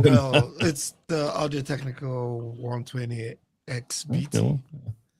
Yeah, I've been playing around with I've got a basic project debut, which is their basic entry level turntable. Everything's manual. Like you gotta it's a belt drive and it's got a little anti-skate magnet. You gotta balance it and everything. It's not automatic at all, but it sounds Yeah. great. Yeah, that's where that old Dorns is. Yeah. Yeah, I've been hunting one belt drive on eBay for like weeks now.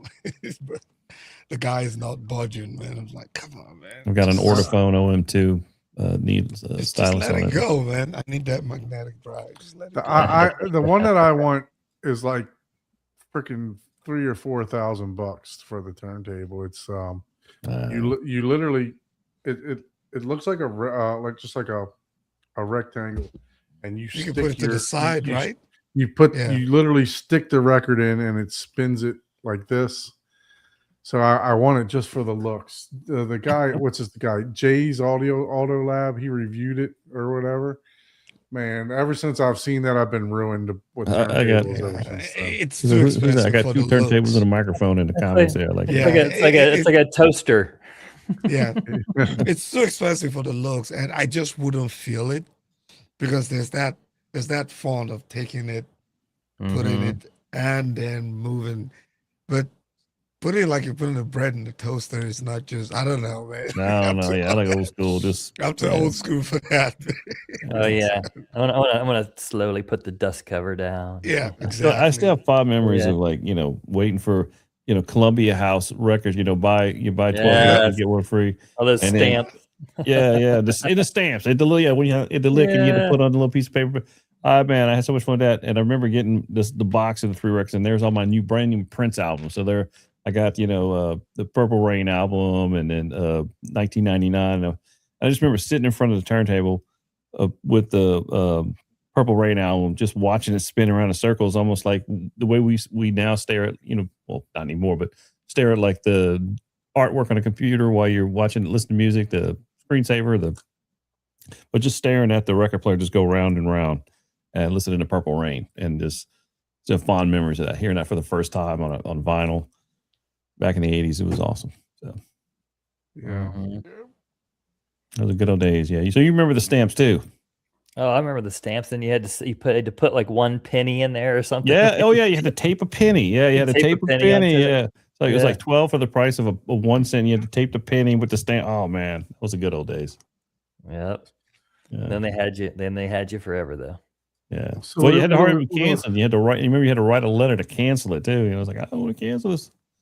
Otherwise, we could hit with a record every month. We're definitely dating ourselves now. Hey man, I miss those days, man. It was just something. It was tangible. You know why? Because you do that and you get that record in your hand. You put it on there. You had to take your time. You had to enjoy it. You just had to sit there and enjoy it. You had to listen to it. It was Mhm. just a much different experience. I think it was much better. Like slapping in a cassette tape. The Yeah. first place I worked at. You guys remember or have you ever heard of the Nakamichi Dragon cassette Yeah, deck? that's a great Yeah. tape deck. Yeah. Yeah. Yeah. The thing, I'd love it. It comes out and flip the thing around and go back in. That was badass. Yeah. It was tape. Yeah.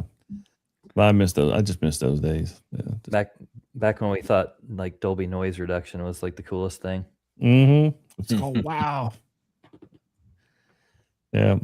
Well, it's funny that all kind of how it makes a comeback. I saw a story the other day how like the new generation, there's these they're out there and they're listening to tapes, and well, of course they've been vinyls kind of already made a comeback, but like I heard that they're getting excited about tape decks again, and they're like listening to and it's like it's hard to find a good Walkman now because they're buying them up on eBay, and I'm thinking Mhm. that's just so funny, just. Yeah, The like- latest one is how like a lot of the young kids are looking for old flip phones. So They my don't know the pain of getting your earpiece to work with a Walkman, man. When you're wrapping No. that stuff Mm-hmm. up. so my niece, she came over the house for Christmas, like with a fucking Zune player. I was like, "What the hell are you doing with this?" Yeah, they want the, like you said. I mean, they're wearing all the old clothes from the 70s and 80s with the big pants, legs, and I haven't seen parachute pants come back yet. Oh, let's hope Hope not. Although they're very practical, you can place to put everything. They give So, you yeah. more they give you more breathing room. Yeah, I don't. So, about- yeah. How about some MC Hammer Zubaz pants? We would bring those Yeah. back Yeah. too. Yeah. those you don't know. If you put them on backward, you never know. Nah. Yeah. Yeah, for But, sure. Yeah, Oh. I saw this YouTube video of this girl. She was like, they were talking about how excited they are to get this flip phone. They found like, I don't an old flip phone. It's so nice because all it does is call people. It doesn't do anything else. It's so wonderful. Now by day I can like go outside and listen to the birds singing because I don't have to worry about my phone going off every 3 seconds. Like, really? And like discover like it's some new thing. It's just kind of hilarious. Yeah, I'm glad I'm not growing up right now. It's constantly being bombarded with social media and everything else. Yeah. So, Let no me thanks. show you. I found this record player. I got to show it to you now. Let's see. Let's see this cool new age toaster. I know. Ah, Oh my god. That's the one that cost $4,000, you said? It's like it's like $3,000 for this thing. Dude, It's criminal. that does look like a toaster. Put that in my kitchen right next to the toaster. That would be awesome. Dude, my 4-year-old is gonna walk to the pantry and then come upstairs and just put a slice of bread in that. Yeah. And then I'm gonna lose Bagel. my mind. That's a bagel. Bagel. Now it would be great if it'd be like a combination record player toaster. That would be what we really need to, They had a different one that kind of was sideways that had like a giant glass or acrylic looking backing. Yeah, to that's it. the one I thought he was gonna show. Yeah, that's what I was a thinking. bagel in the blues. Yeah. Does- So So that does remind me of like the Bang & Olufsen stuff. They had the, like remember the I think it was like 6 or 8 CDs, the whole big vertical stack. You'd put them Actually, in there. I'd like to. I was wanting to find one of those because I think it would be kind of nice just for a retro to put one up against the wall and just it just looks cool. Yeah, I wish that kind of make a comeback. I enjoyed that one. Yeah, their stuff was definitely artwork. Was it Yeah. Bio Lab or something like that? Yeah. Mm-hmm. Yeah. all right, so let's take a couple questions. I think Derek's got a question for you. He said, "Do you use Procreate for doing your your design mock-ups?" I don't know, but I'm this much familiar with it. Yeah. So I'm still old school. I'll hand draw. We use DTools, so I'll use some of the drawing stuff on there, play around with. So, yeah, I mean, how long does it take you to hand draw stuff like that out? I mean, I'd imagine if you're, those drawings that you did were pretty damn good. So I'd imagine you're some kind of artist too, right? I mean, I kind of just mock it up first in terms of, dimensions and figuring out what's going to work. And then I just kind of sit there and it's easy for me to play around with the design of, sit there with colored pencils, and draw something. And then I'm like, oh, what about this and that? And, I'll just use a different vellum over the top so I can, go over the top of what I did before, change it around. It's definitely one of those things that is completely ridiculous and that I just haven't taken the time to completely learn CAD and, drawing everything on You always CAD. got us. Well, that's all we do is CAD. See, there we go. I don't I need to. I'm just gonna see. I'll do one of my hand drawings and I'll be like, Abe, here, make this That's look me. cool. Make me. I'll engineer it. But trust me, and this guy's I did a DIY theater, right? And I said, Abe, can you help me out just, with this? And we're measuring after I already built the theater, we're measuring down to the 16th of an inch so that he can put it in CAD. So he's your guy for sure. If you need somebody to mock it up for you. Well, when the more precise we can get it in CAD, the more that when we go to actually do the build out and figure out panel size and things, we got it as close as we can to actual build. So we found one error in my whole theater. One of my steps was just a little bit higher than the other one. That other than that, it was. I was looking at it, like, hey, your steps are off, and it's like, what? Like, oh, yeah, look at it. It's like it's a 1/4 inch off or 1/8 inch off or whatever it was, or a 1/4 inch off, I think it was. But we fixed. But you fixed it, so yeah. I took the shit apart the next day. I'm like, I can't have it like this. Yeah.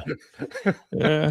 I was wondering if I should have pointed it out to him or not, but I was like, yeah, I gotta point it out to him. So, look, I'm telling you, when it comes, you should have found more stuff for him to do. Man. Did you check the Well, I drywall? didn't tell him everything. Did you check the drywall? No, when it comes to building stuff, I'm like, it has to be like perfection, man. It's Yeah. like, yeah, I'm somewhere. I feel like that's like a trait. Probably all of us are like that. It's like I can't stand it. I walk in and I see like like a wall plate and an electrical outlet, and they're like a 1/4 inch off of each other. It's just like, I can't deal with this, you know? Do you align, go in with a flathead screw and Screws. align the screws so they're perfectly Oh, in line? 100%.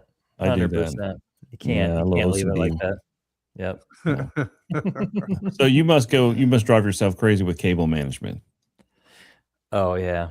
That's Yeah, I know actually the that's feeling. Yeah, that's how I got started here, was like going in and fixing, spaghetti messes or racks for people. Now, I know- I'm about to fly you to Dallas then, because I got real stuff for you to do. so Brian, I mean, I'm old school, but when it comes to doing wire management stuff, but Velcro or zip ties? Do not use zip ties, especially on data cables. In fact, they tell you not to do They it. can Yeah. break that. Yeah. Yeah. Velcro too, because say you're gonna add something else, you just undo it. Yeah, but sometimes you need some zip ties though. I mean, I'll No. do zip ties if I I'm want to do it on I'm data cables, but like just I use zip ties in my I'm whole sorry, rack. but I do pay attention to make sure that they're not tension tight, and I use them for use cases where a zip tie is good. But I have a special little gun that pre-tensions, so Mhm. it cuts when you press the trigger. It pulls it to the right tension and then it cuts it. So it also takes off the sharp edge off the thing. So I do use that, but Man, I use a they have combination of both. They have but technology you could- for zip ties. Mhm. Yeah, Yeah, they've had that Jesus forever. Christ. Yeah. yeah. But I will didn't typically buy one. wire everything with zip ties to give them just the way I want, and then go back and then take off the zip ties that I want to replace with Velcro, so I can get the look and feel of it right, and then keep the critical zip ties, but then go back and put Velcro where I need it, so that I keep everything. I think a big part of mine too is that just from doing this so long, and you keep clients for a long period of time, and they're always going to add something. So if you're Well, having yeah, to the go in Velcro there, helps. and you inevitably, unless you have something that's perfect, you stick your hand in there and you slice yourself on the little sharp edge of your your zip tie. Right. It's in there. Yeah. This is my rack. Yeah. So you can see I use zip ties. Yeah. Mhm. Yeah. I still use it. Yeah, that looks. I almost said your rack looks good, but that damn rack looks good. But this is look there. This is pre speaker wire too. I've been so trying to they're- get a watt box, man. One of you guys. Yeah, need speaking to of hook power me management, up. what did you do for power? Did you have any power management for? I mean, what did you do for power management in that theater? Or what did you So because we're big C4 guys, we do a lot of watt box stuff. So I like to make sure I can remotely get into the networks and anything's connected from a power standpoint, and power cycle it or diagnose issues. We're a small company, so it's so much easier for me to hop on my computer and I love get it. in, see Oversee what's is going on. fantastic. Big fan of Oversee.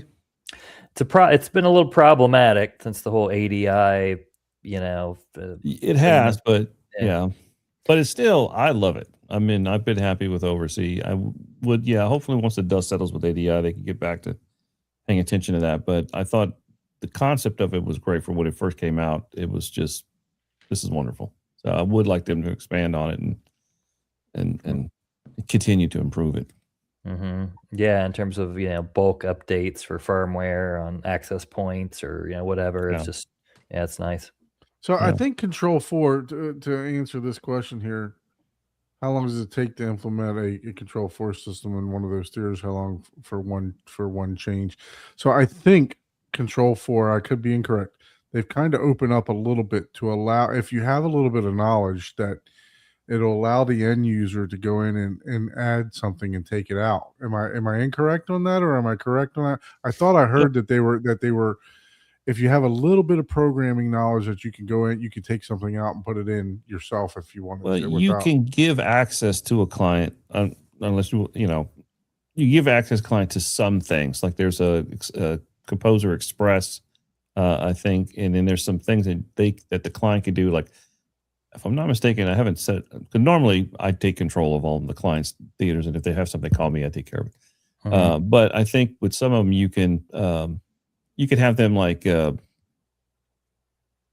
a source, I think, or move. You can have them move around. Maybe there's a couple minor things that they can do, but not a whole lot.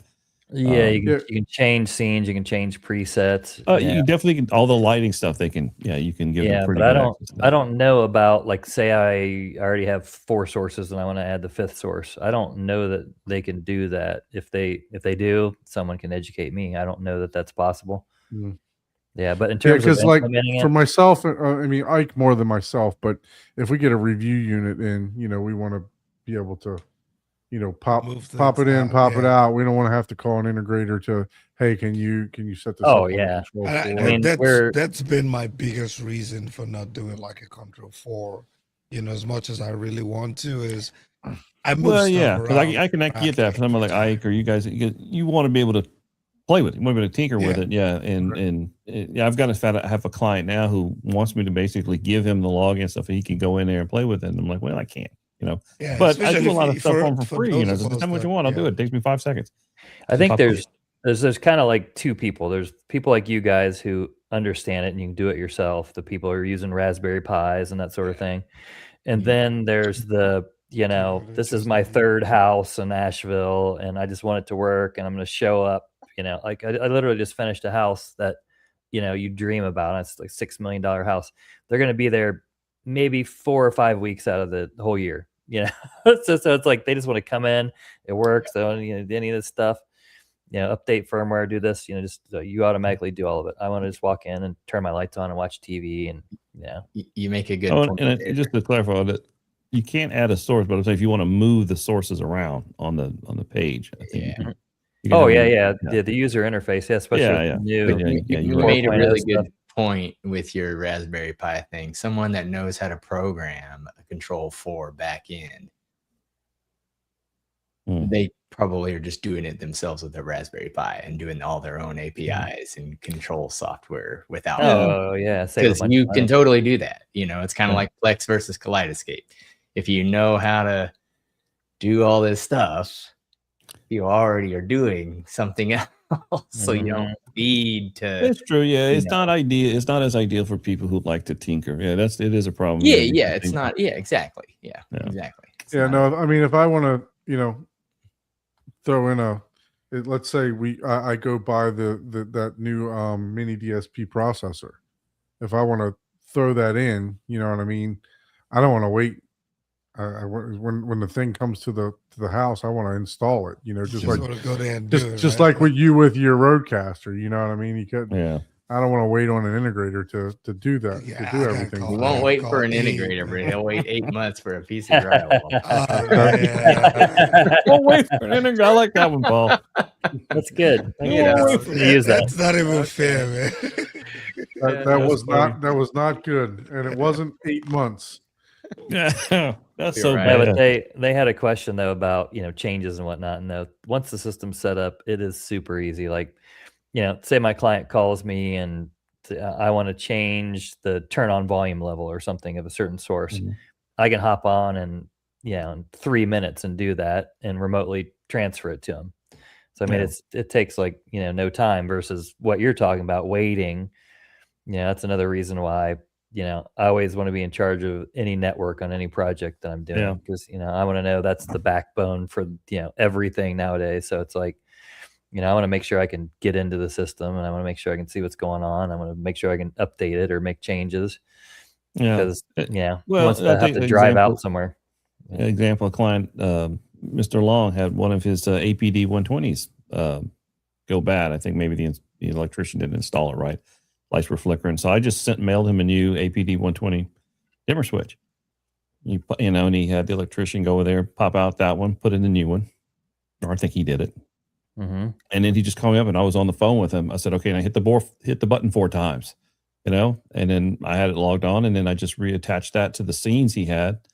And within, 4 or 5 minutes, he was good to go again. Yeah. Yeah. And that's even like a case of where you have to get the homeowner involved. Normally, most things you don't. You don't can have do to get remotely. Yeah. involved. Yeah. Yeah. Speaking of Pretty cool. Mr. Long, what's going on with that special invitation? Yeah, we're getting ready for that. I think, he's still base hungry. And so I told you what to do. Well, so here's what we're Is that doing. what happened?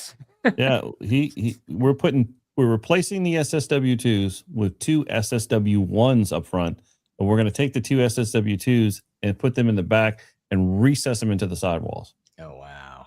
Yeah, so I got to. The only thing I told him I had to check is I got to check if we have to raise the screen or not, or if they're going to fit right underneath that screen or not. So I was like, and I told him, I said, I think that should do it.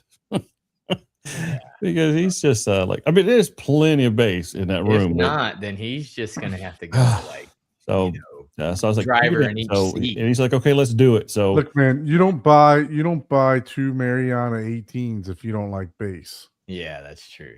well, I told him we could try that. He said, no, I want to keep it all synthesis because we want to keep it all synthesis. So we decided we're going to keep, so we're just going to just upgrade the two SSW1s up front and then put the two existing SSW he has now in the back and recess them in the wall. And he's like, and I said, well, that should be way more than enough. But so so we're going to go back there and do some surgical upgrades to that theater. Ah, Yeah. But I told him, I said, I would like to get you guys out there to see it before we go into that, at least see it right now. Cause I don't know how long it's going to be before I get that done. Make sure he stocks that bar. Yeah. Yeah. Yeah. We need Bro, bass. well, and We ball. had our first little snafu with the big massive LED wall. So he's got, just to film Brian, he's got a Barco NT 1.2 video wall Okay. in the game room. Just Mr. Long. I'll send you some pictures about that theater. It's pretty amazing. He's been on the show a couple times too, so you can watch through the show also. Okay. Yeah. So he has a big, massive Barco NT 1.2 LED video wall in his game room, which is right outside the theater. And this was an amazing first time video wall I ever did. It was like $80,000 for just this video wall. Mm-hmm. But he had a Pixel. He had a little module. Gotta go bad. Mm-hmm. And and I was talking to I had never changed one out before, and then talking to the guys at Barco, like, oh, it's simple, man. Just they leave you this little vacuum cleaner suction piece thing. Says you just put it up to it, press the button, and it sucks it right off, and then just take the new one on, put it on the vacuum cleaner, just pop it right in and release. I was like, oh shit, and I'm thinking. So I talked to Mr. Long. I was telling him, says, and he's like, I could do that. I'm like, so you want to tackle this? He says, yeah, I want to. It's like, he did. He took the vacuum cleaner, went to the bad panel. We turned it off and do sequencing things, but he popped it right off, and he put the new panel and popped it right on. Wow. And then it takes like 10 hours for it to recalibrate and and then for it to also, because it has to acclimate. The temperature of all these panels have to acclimate. So after about 10 hours, we had to wait. And it was perfect. So it was like, well, I said, for being our first snafu, that was not bad. It was pretty easy to do. So we were pretty impressed with that. So We they were just worried. send Like, you how the hell do they you do send you a single panel just to replace that. Well, usually they give you no. a bunch So of you- extra panels, right? Yeah, so because they have to make LED panels in batches, so there's 120 modules that make up this video wall. And they give you 16 extras that were made in the same batch. So these are your backups. So one was defective during installation, but they're all numbered. So we had to, and then that gets sent off for repair. And then this one that was bad that we take up, then we're sending that to repair. So we can replace his backups. So he always has 16. So right now he has 14 originals and 2 backups. How big are each panel? Hmm? How big are each panel? Like on 6 that? by 6, like Okay. 6 inches by 6 inches, and you have like 120 of them that make up the picture. I don't have any pictures I can find, but I'll send them to you. Show you. It's pretty amazing, and then when they fit in, they're seamless. When they go up, you have to really get up on and see where the 2 panels are put together. But it's pretty amazing, And then and the picture is just phenomenal. I mean, it's insane. I mean, we were 10 feet in front of this wall, and it was just like, it's incredible. that's cool. And that's right next to the theater where you're talking about with the synthesis. Yeah. So right outside the theater is his like little game room. That's where he watched. And then we did a multiplex. So we have 6 different. We did an AV Pro Edge multi-tiler. Love So we have AV Pro 6 stuff. different images. Mm-hmm. Yeah, that's some construction photos from that job. Is the finished ones in there? I don't know if I have the finished ones. So it looks like a I- speaker rough end bracket. Yeah, it's- that was the video wall was up here. Yeah, let me see if I got. You can share. Well, let me go to it. 3 squared. Oh yeah, we could go to the website, right? It's on the website. Oh yeah. Well, yeah. Well, I don't think the TV is.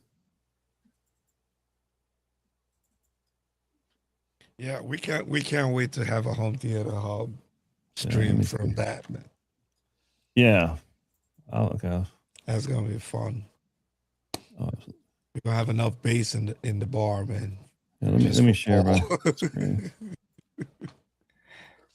What's the video display in the theater, or is it projector, or Yeah, it's a Barco Bragi CinemaScope. Rocky. Yeah, nice. you see what's So this was that other Art Deco that Abe did. yeah, that's the big one. There's the Yeah. Mr. Long's theater. Cool.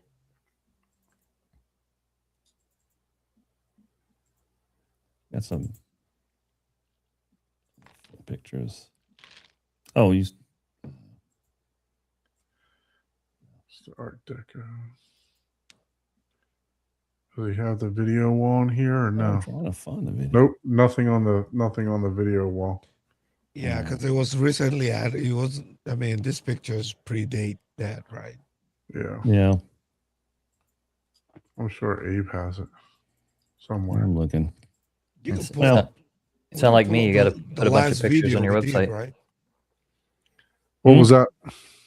So we could pull up the last video we did when we had Mr. Long on the show. Yeah, the problem is that we got to figure out what episode it is because we never update thumbnails. So it's like I was going through them today. Somebody asked me for Speak for what yourself. episode was this one, and I had to figure it out. Had to Oh, I know what I click can on do. all Get the that. episodes. I can go to iCloud. Yeah, and that's because we don't want to put PII, right, information, maybe names and things like that to the videos. But I'm Yeah, trying to yeah, find it. yeah. Because what date were you out there, Abe? Do I you want to say remember? it's Before Thanksgiving, right? yeah, I want to say go like September, August area. I'll find it. So while you're trying to find that, Mike, you want to show us a little update of what you got? I think you're on mute, sir. You want to show us your new toys? You're on mute, I think.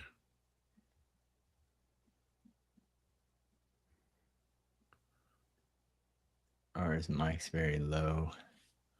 Yeah, we can't hear you. Oh, there you go. Can you hear me now? Yep, Yeah. there we go. All right. Yeah, something went out on my microphone there. I was about to Yeah, say, let me wakey, hop on wakey, my- Mike. On my tablet here. Now you got to turn your mic off. No, Mhm. just got it working so he could turn it off. Oh man.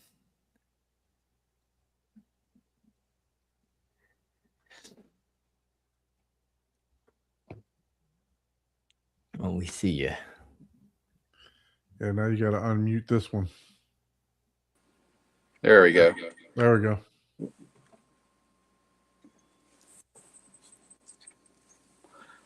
All right. Nice PC. Yeah, thank you. Yeah, it's a Alienware. Yeah. Whoop. Guess I got Scottio says the same thing. Sweet PC case. Mm-hmm.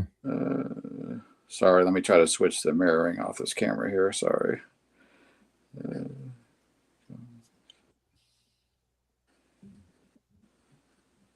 There we go. There we go.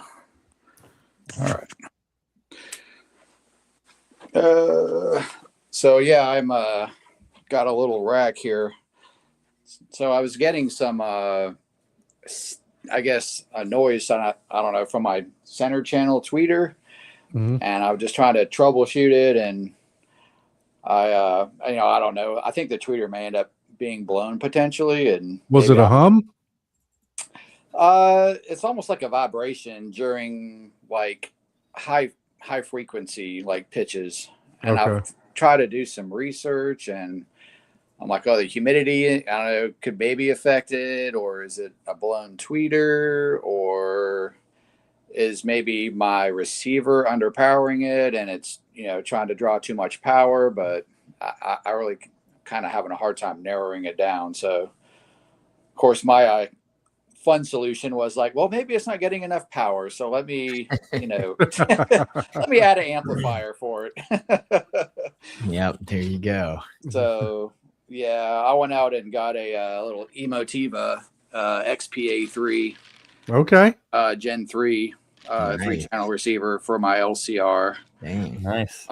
There you So go. that's 400. What speakers do you run again?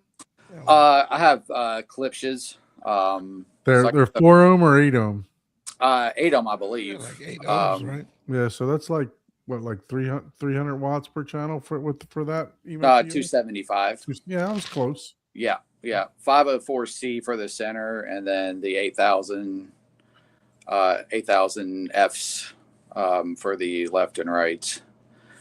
So I've got I'm going to end up removing the shelves, but I got the shelves up here, and Mm-hmm. I got one in the back, but I already got ordered the AC Infinity Yeah. 1U intake for down below. Okay. And then above it, I'm going to have a 1U exhaust. I will tell you that you won't need it. Really? Wow. You will Okay. not. need it. I have. You saw my rack. Every one of those amps are Emotivas, Okay. I thought those And- back of them looked familiar. and they run as cool as a baby's bottom in a snowstorm. Wow. So Okay. yeah, they're good amps. And they're AB too, aren't they? Like Correct. AB, and they still run cool. Okay. Yeah. Wow. Yeah, so they do not heat up and mine's in a closet. So and it doesn't heat up Okay. the closet, doesn't do anything. So you should not need those AC Infinity, especially if you're going to Okay. leave it open like that. Yeah. Yeah. Interesting. Well, I may have spent too much money then because I got Yeah, just, I got- save that money and spend it on a Trino. You don't need Yeah. AC. unfortunately go. I've already got them ordered. But Yeah, that's Yeah, fine. so- Keep them. the exhaust, yeah. And I got eventually, I guess once I save up more money, I'm gonna get the 10 channel. I'm gonna do a custom 10 channel 5 stereo Okay. amplifiers for my 10 surrounds and Atmos or height speakers. I'm gonna put that above the 1U. It'll be Mhm. a 4U there. Then I've already got the fan, the other exhaust fan above it, and then in the very top I've got a Panamax MR 4300 power conditioner to go at the very top though. So What are you plugging the? You're not plugging the amps into that power conditioner, are you? I was gonna plan on it. Is that not a good idea? Well, there's there's ports on the back of power conditioners, and some of them are not designed for high current. Most of them Gotcha. are. Okay. Yeah. No, but it should tell Most you. of them don't. Yeah. Yeah.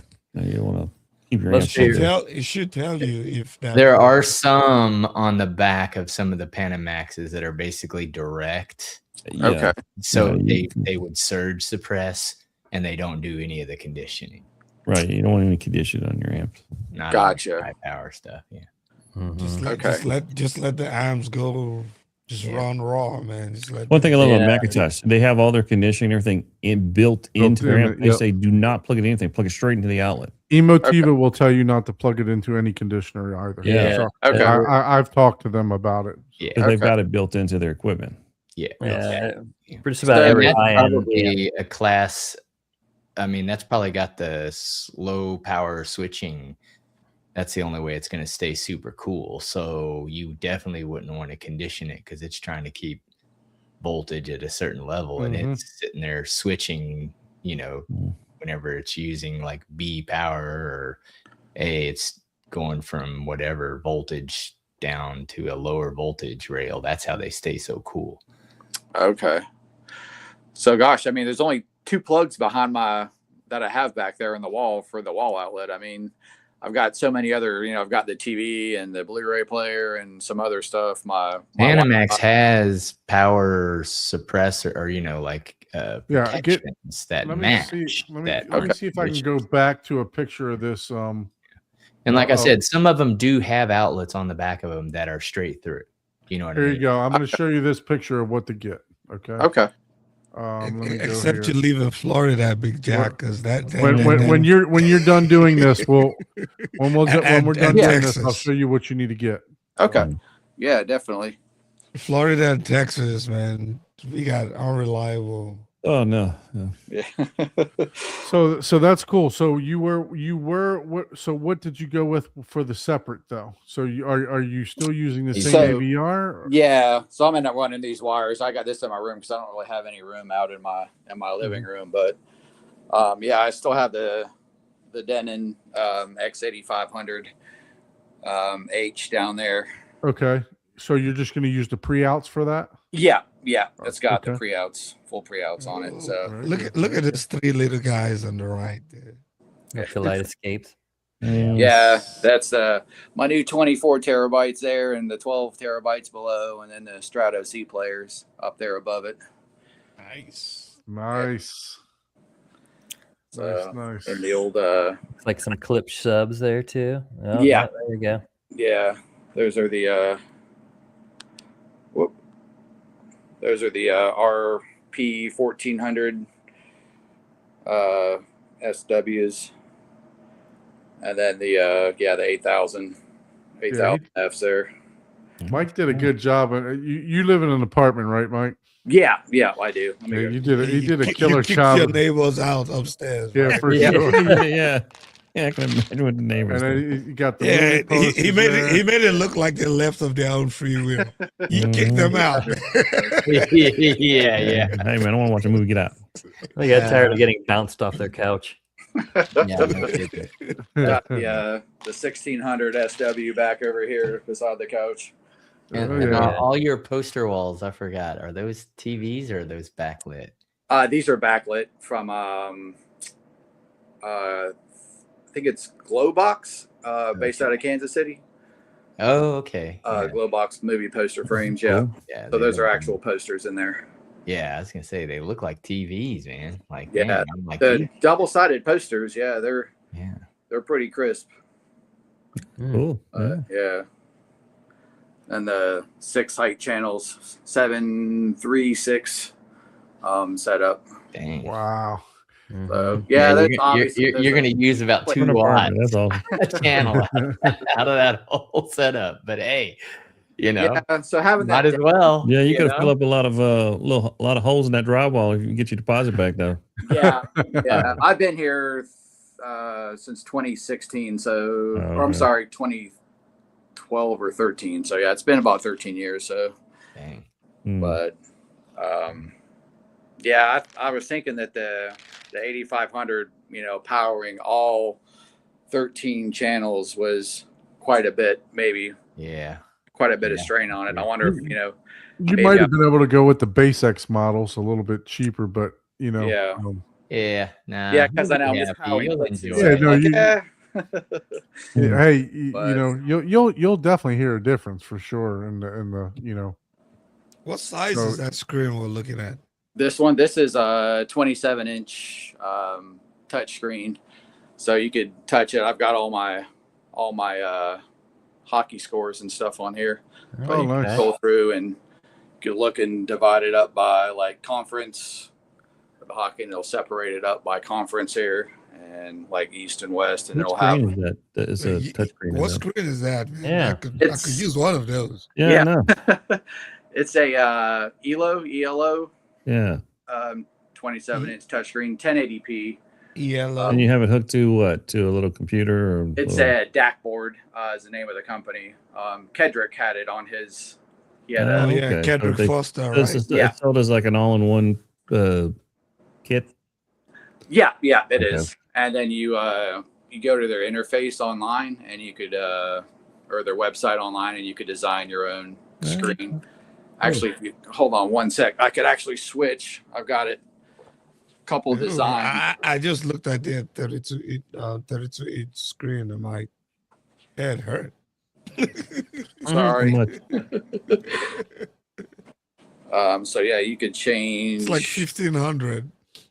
Wow. Yeah, it was 7 that inches, screen like was- $700. Yeah, it was like Oh my $800 for the screen. I got migraines. I need Tylenol. And then I a think I would second just screen go. I did- think I would just turn on that Alienware computer that you got and look at that screen there. Yeah. So here's like another setup that I have on here. And it'll take a minute to load up here, but they're preset. You just go on their website. If you like, you should get one of those. You know those scrolling bars that home theater, not home They theater. can Gaming. scroll. What's his That's name? pretty cool. The guy in Canada has. The guy with the beautiful basement. Oh, Game room theater. yeah. You know, he Okay. has those slide scrollers where they give you like the scores and everything. Yeah, the ticker. Yeah. The tickers or whatever, man. Mm. Those things are really nice. Man. This Especially is for from sports. 365 scores, but some of the scores don't update properly. And I emailed them about it, and like they're like, oh, we'll look into it, but they still haven't fixed it yet. Some of the scores are accurate, and some of them aren't. So these are all like live scores, and it'll have. I guess these are like second intermission. Sorry, it's kind of hard to see there, but and it has live No, we scores. see of it. the games. And then these are all scores that have gone final. See, like that game, there's no way the final can be 0-0, right? It'll go to a overtime. Yeah, and for shootout. sure. Same with like the Hurricanes game. They won tonight 5-4. It says 0-0. So, Mhm. and I don't know, there's no other site that uses, what do they call it? Sorry, I'm drawing a blank on what those are called. Widgets that has like widgets that I could assign in here. So, Oh, gotcha. but yeah, then you got the I don't standings. know, but I want a Corona for some reason. Yeah. Yeah. that's my Hey, Corona neon and my Subliminal screen. messaging. 32 man. inch. I bet you the maintenance men love you. They're like, okay, he's gone. Let's go to his house. I Yeah. know, right? I think they've You come walk in here in and like, turned is my this thing cell been phone down on? Why is it sometimes. hot? Let's go change his light bulbs. Yeah, Yeah, we no just kidding. changed last week. Did you have Xboxes mounted on the back of your bar there, or what was that? Yeah, what was that mounted on the bar on the wall of the bar on the outside? On the Yeah, other it side? looked like you had a The Xbox other there. side of the bar On the wall, bottom. On the other side. Other where side, you were yeah. Of the standing. bar wall. These At the were, bottom, underneath the ledge. What is Yeah, that? Yeah, those are. Oh, okay. okay. Yeah. plaques. Okay, Yeah, these Oh, are wow. plaques. My dad built the frames for me for these. that's cool. That- Yeah, I got was like, that does he just have an mounted there. Xbox mounted to his? Yeah. Like, I didn't what know in the that was world? either. Like, Yeah, well, then look, this is a mounted creative these, way like, to few lights decorate a behind 'em. department. to light them up. Yeah, that looks cool. Yeah. So That's funny. See, Yeah, you should have invited your neighbors instead of kicked them See out. that would I would so do the same damn thing here. I'd probably have like I'd have given them a spare key too. like, scaffolding instead with of kicking them black out. with black curtains everywhere and all that shit. Oh yeah. So Heck yeah. You should be like State Farm, man, like a good neighbor, man. yeah, I try to keep it down after 10, but well, if you said nobody's around, it doesn't matter anymore. yeah, Yeah. Yeah. I mean, I do live in Carolina, by the way. yeah. You're Asheville, not too far from me. So yeah, I don't know if you're guys are Hurricanes fans out there, but definitely a huge one here. Nice. I'm only like 2 miles from the arena. Ah, sweet. Oh, nice. So, but yeah, that's It's like fun. Yeah, it's like a that's- fun. and Emotiva is not too far from you guys, right? They're right in Tennessee. Tennessee. Yeah, yeah. They do factory tours. So But yeah. So thanks for letting me share. I don't know, man. Yeah, appreciate That that. was Yeah, I kind love of it. interesting. I'd never seen that much in one apartment. Yeah, Yeah. definitely that's pretty awesome. maxed out the space for sure. That's why I had That's to cool, man. That's expand cool. into the bedroom. Hey, the- Yeah, this he proves ran that home out of stuff, room. He's you know, using the other home room. theater is what you make it and where you He make could- it, and just Yeah. as But long as with you have the fun. price of the Kaleidoscapes now, he could sell those and buy a house. Yeah, well, because hey, I mean, that could be your next move, man.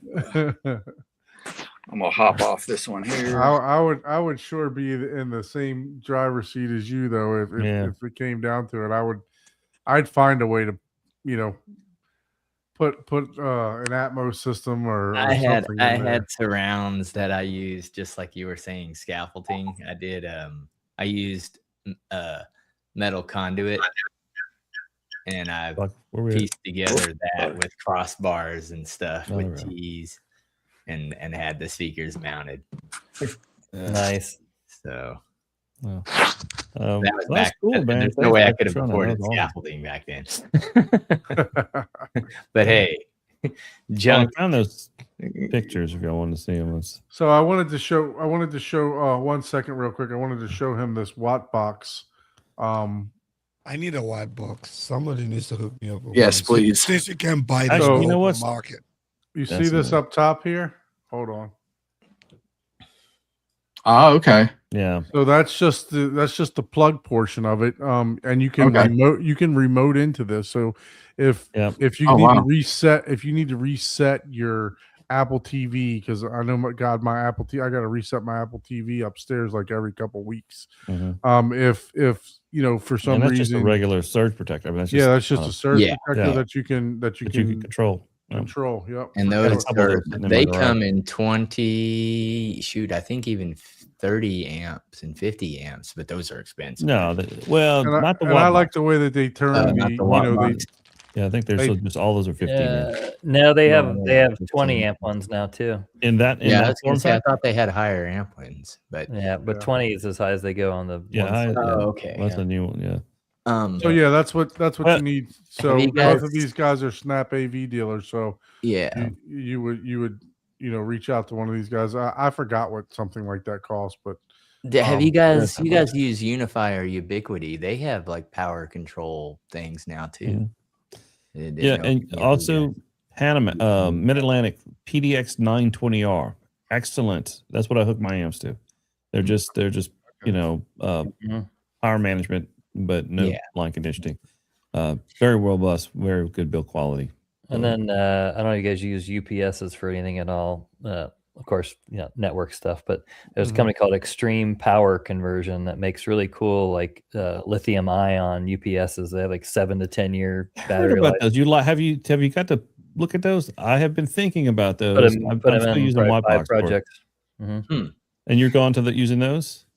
Well, I don't like to hook them up on anything that's not just pretty much network related stuff. Yeah, Like for I'll call it- network, yeah. Or- yeah, mission critical stuff. So I'll still use the watt box, in the system, but I'll have that UPS on my my router and my Gotcha. modem and Right. network switches and that kind of thing.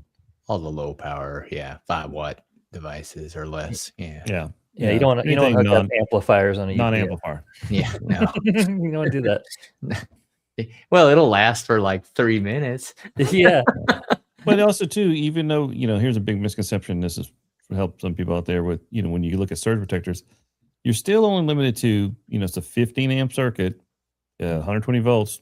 You're still limited to 1800 of, watts of Yeah, power, Yeah. well, minus 60%, Mhm.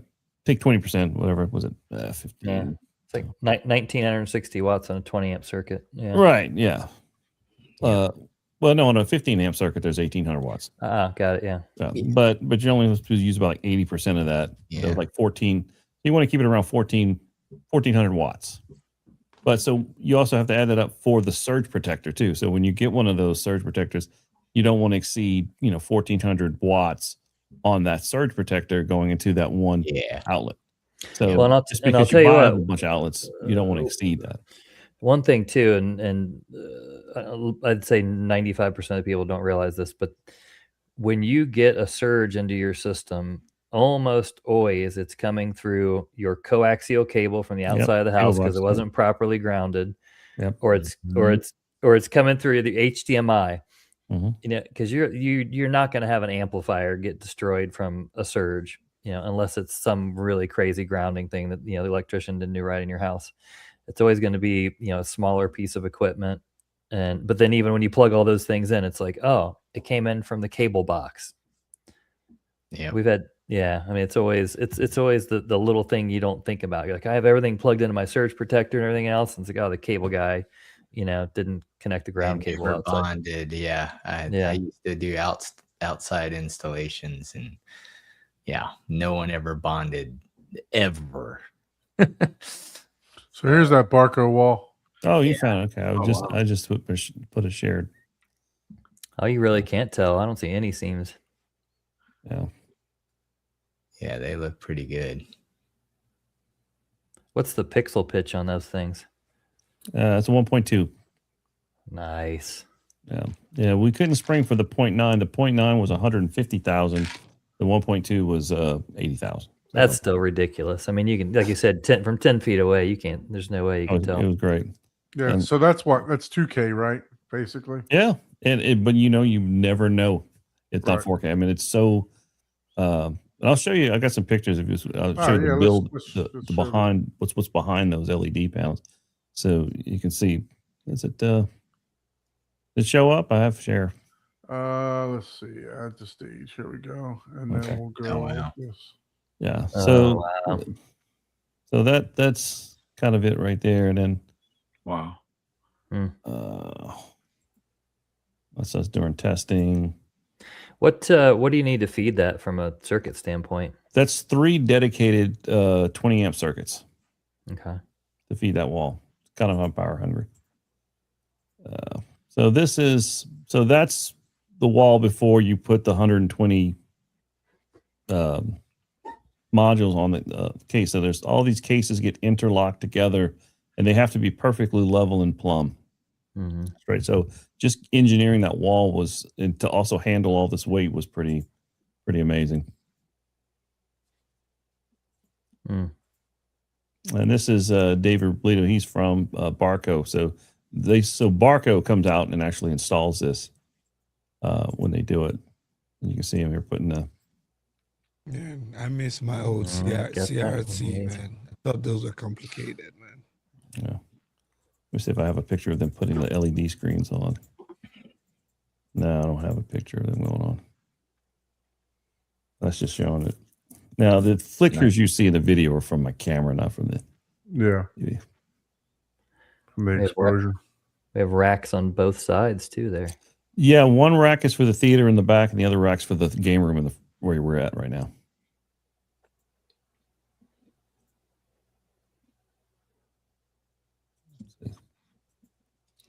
Yeah. This is, That's I can't wait to get out there and see this. Yeah, see, when you see it up close, it's insane. Like when we're just sitting in that couch where it was right there, and you're just mesmerized by the Yeah. picture quality of it. I was like, Jeez. Yeah, you just can't get that brightness out of a ridiculous. projector. No. Yeah. No, not at all. Well, maybe if you Yeah. go with the Epson or the Griffin. yeah. The- And then we've got a multi-tiler over here in this rack, and then right here, so he can do. Right now, he's set up to do 4 tiles, but we're going to eventually have 6. So you can have 6 games on at once, or you can do different versions of different tile configurations if you want. That's cool. That's cool. Everyone gets their own full control view of the game. Yeah, that's Yeah. pretty cool. And doing gaming on here is awesome, man. We played, like you see here, he's got his up here at the top of the rack. There's a Xbox and a PlayStation and all kind of stuff. Let me see. So Wow. we'll show So this is the theater. Can you see the theater picture? Let's see. No, not yet. You're Oh, stuck yeah. on I guess I the, got to stop share again and then share again.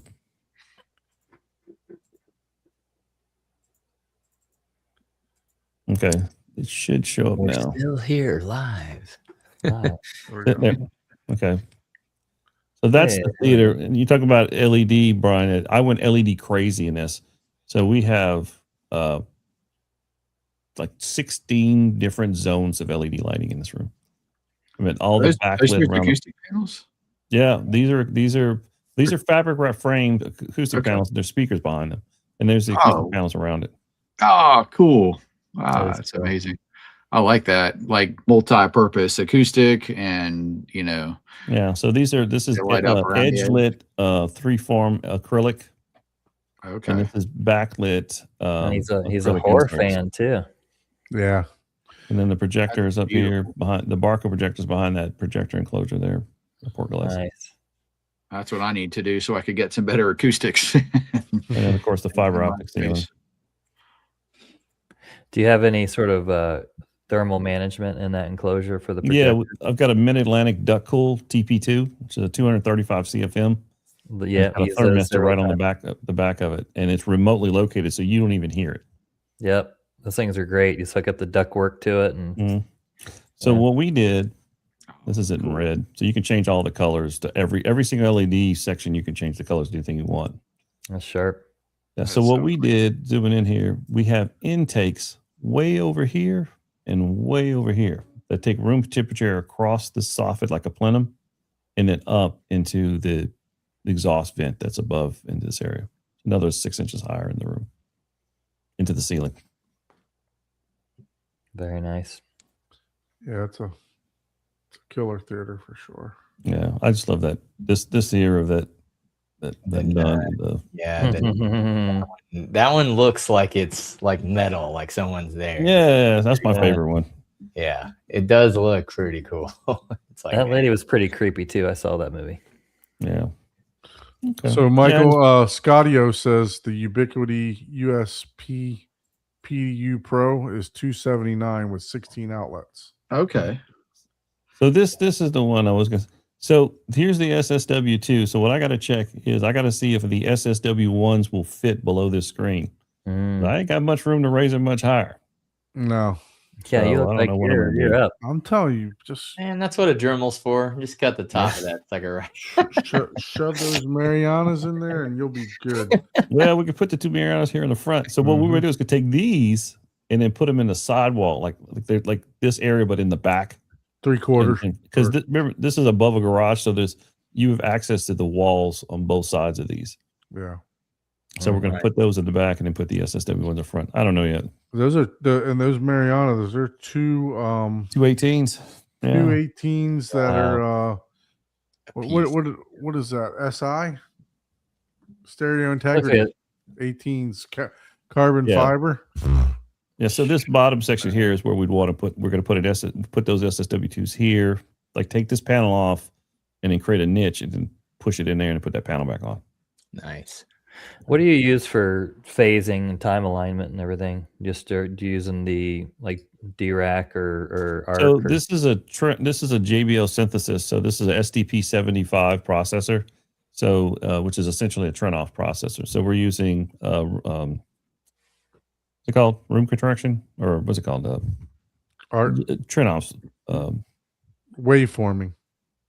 Yeah, actually, this is an interesting test case. So we've got SSW4s in the back, SSW2s in the fronts.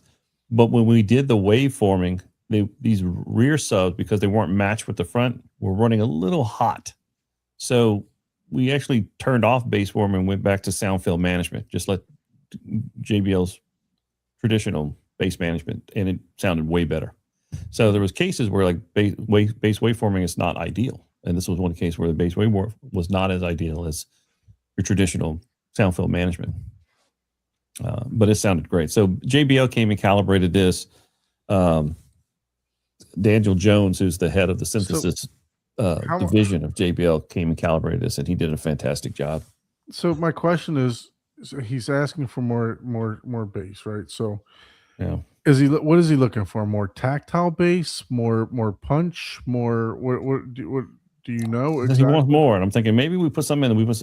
Put some in this platform here. I thought about doing some near field, like So- I mean, I can almost guarantee more. you that you probably don't have the gain turned up on these JBLs. Probably what a quarter of the way. Yeah, I talked to Dave. I was like, next time I meet him, we're going to try to go out there and see if we can't push those, because I'm sure we're not pushing those subs as hard as we probably could, but Yeah. I don't know. Yeah, those I think things it sounds are fun. pretty badass subs. yeah, four 18s in that size room. That's a lot of bass. Yeah. Yeah. Oh well. Anyway, Yeah, I have to figure that out. Okay. I think I saw. There we go. Well, look. Well, sorry, Brian. I wanted to. Yeah, I love it. I mean, yeah, look at it that looks stuff good. all It's night. pretty cool. Yeah, and that one was like, so you mentioned about LEDs, and that one, when I went LED crazy on that, because I really wanted to push the limits on, Yeah. so we've got some, and it's all Aspire LED. Mm-hmm, It's all their controllers and everything, and it was pretty fun work. And that's where Chow Mein came in. They built some really good drivers for the Aspire controllers. For Is the that A-Bus. I guess I wonder how they control like Dolly or DMX or. Yeah, it's DMX. It's all DMX, but they have their own little A-Bus controller, and they have a nice driver for it. So just building that and control for it, it was a little complicated, but once we got it done, it was so nice. Yeah, one of our reps is a Aspire rep, and it seems like some pretty cool stuff. Oh, it's great. Yeah, I definitely highly recommend that as far as just very well built, well thought out lighting, especially in What's their the LED. what's the fail ratio on those lights that you use? I don't know, but knock on wood, they never do. Okay. Yeah, I don't know. LED's pretty bulletproof. Yeah, these are some really well built LED tape lights. I don't know. They're comparable with like Prolux. Now Prolux, I do like Prolux too. They do some good stuff. In DMX, Just DMX. wondering how, like, because obviously, a lot of our audience is DIYers, and we do have some people obviously that get their theaters built, completely out by integrators and stuff. But how, if you were to compare that to like a Govee light or a Philips Hue light or something like that. The Govies, you're restricted in a lot of ways, and you got to kind of work within what they have it set up. The Aspire is definitely way more customizable. Yeah, you can only add so many devices with like a Govee setup, and I mean, but- I've already maxed it out in my room. Yeah. As far as like controlling certain, scenes and whatnot. So, But Aspire, I will say, costs, I think, less than say Prolux. So so there is some advantages there. So it does take an investment time to learn it, but I think a DIYer, if they put enough effort into it, it's still a great choice. Okay. Yeah, the Prolux are good. We saw them at CDR, man. Yeah. Mhm. Yeah, Prolux, Aspire, those are good. They're kind of like in the middle price wise. Then you have like the Lutron and Control 4 that are insane. Like Lutron Lumaris for a 14-foot piece of tape is like $700. Wow. Yeah. Yeah, I all don't the think Aspire. I in that like. I theater don't was- think I like lights that much. No, that's pretty crazy. Yeah, that's for people that are like super worried about CRI and Yeah. all the like a high-end retailer or something is the only person that's going to want to do that. Well, I just don't like the flicker of the cheaper lights. I find some of these cheaper lights, they start to flicker, and it starts to get fatiguing, over time, leaving them on too much. So the more robust lights like Aspire and Prolux, you don't have that issue. Yeah, and it's hard to get the cheapy ones too to match if you've got say 6 strands of it or whatever to get the same color out of all of them. Yeah. Yeah, that's the That- question. that I agree with. If you buy this one now and then you want to add on later on, are your colors going to be off and stuff like that? So that's where quality definitely comes in for sure. Mhm. yeah. Yep. So, well, guys, I think we're going to go ahead and wrap up the show. But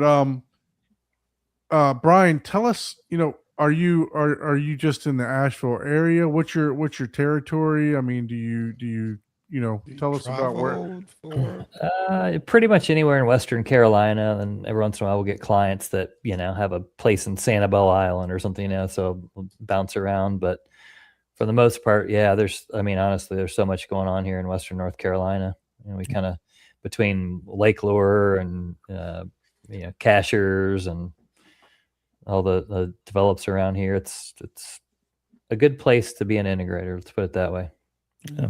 And he's one of the great ones in that area. So definitely check him out, because he's definitely a pleasure to work with. So you won't be disappointed. So I yeah, like so Sabe. let me pull the website back up here again. So you can contact them on the website, or you can reach out to Brian K at AshevilleAV.com. or you can send him an email and check that you're a human so he knows that you're alive. And I promise to actually update the website at some point in time. I've been saying that for 15 years. So yeah, so if you're in there, how far out will you expand? You know, if somebody wants to reach out to you.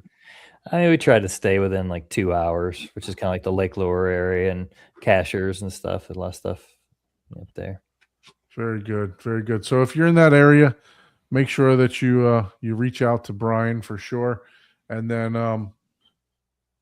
Ike, not Ike, excuse me, Abe's like, you got food, I will travel. So Abe's all over the place, right? So where I need to go, man. I will also travel for food.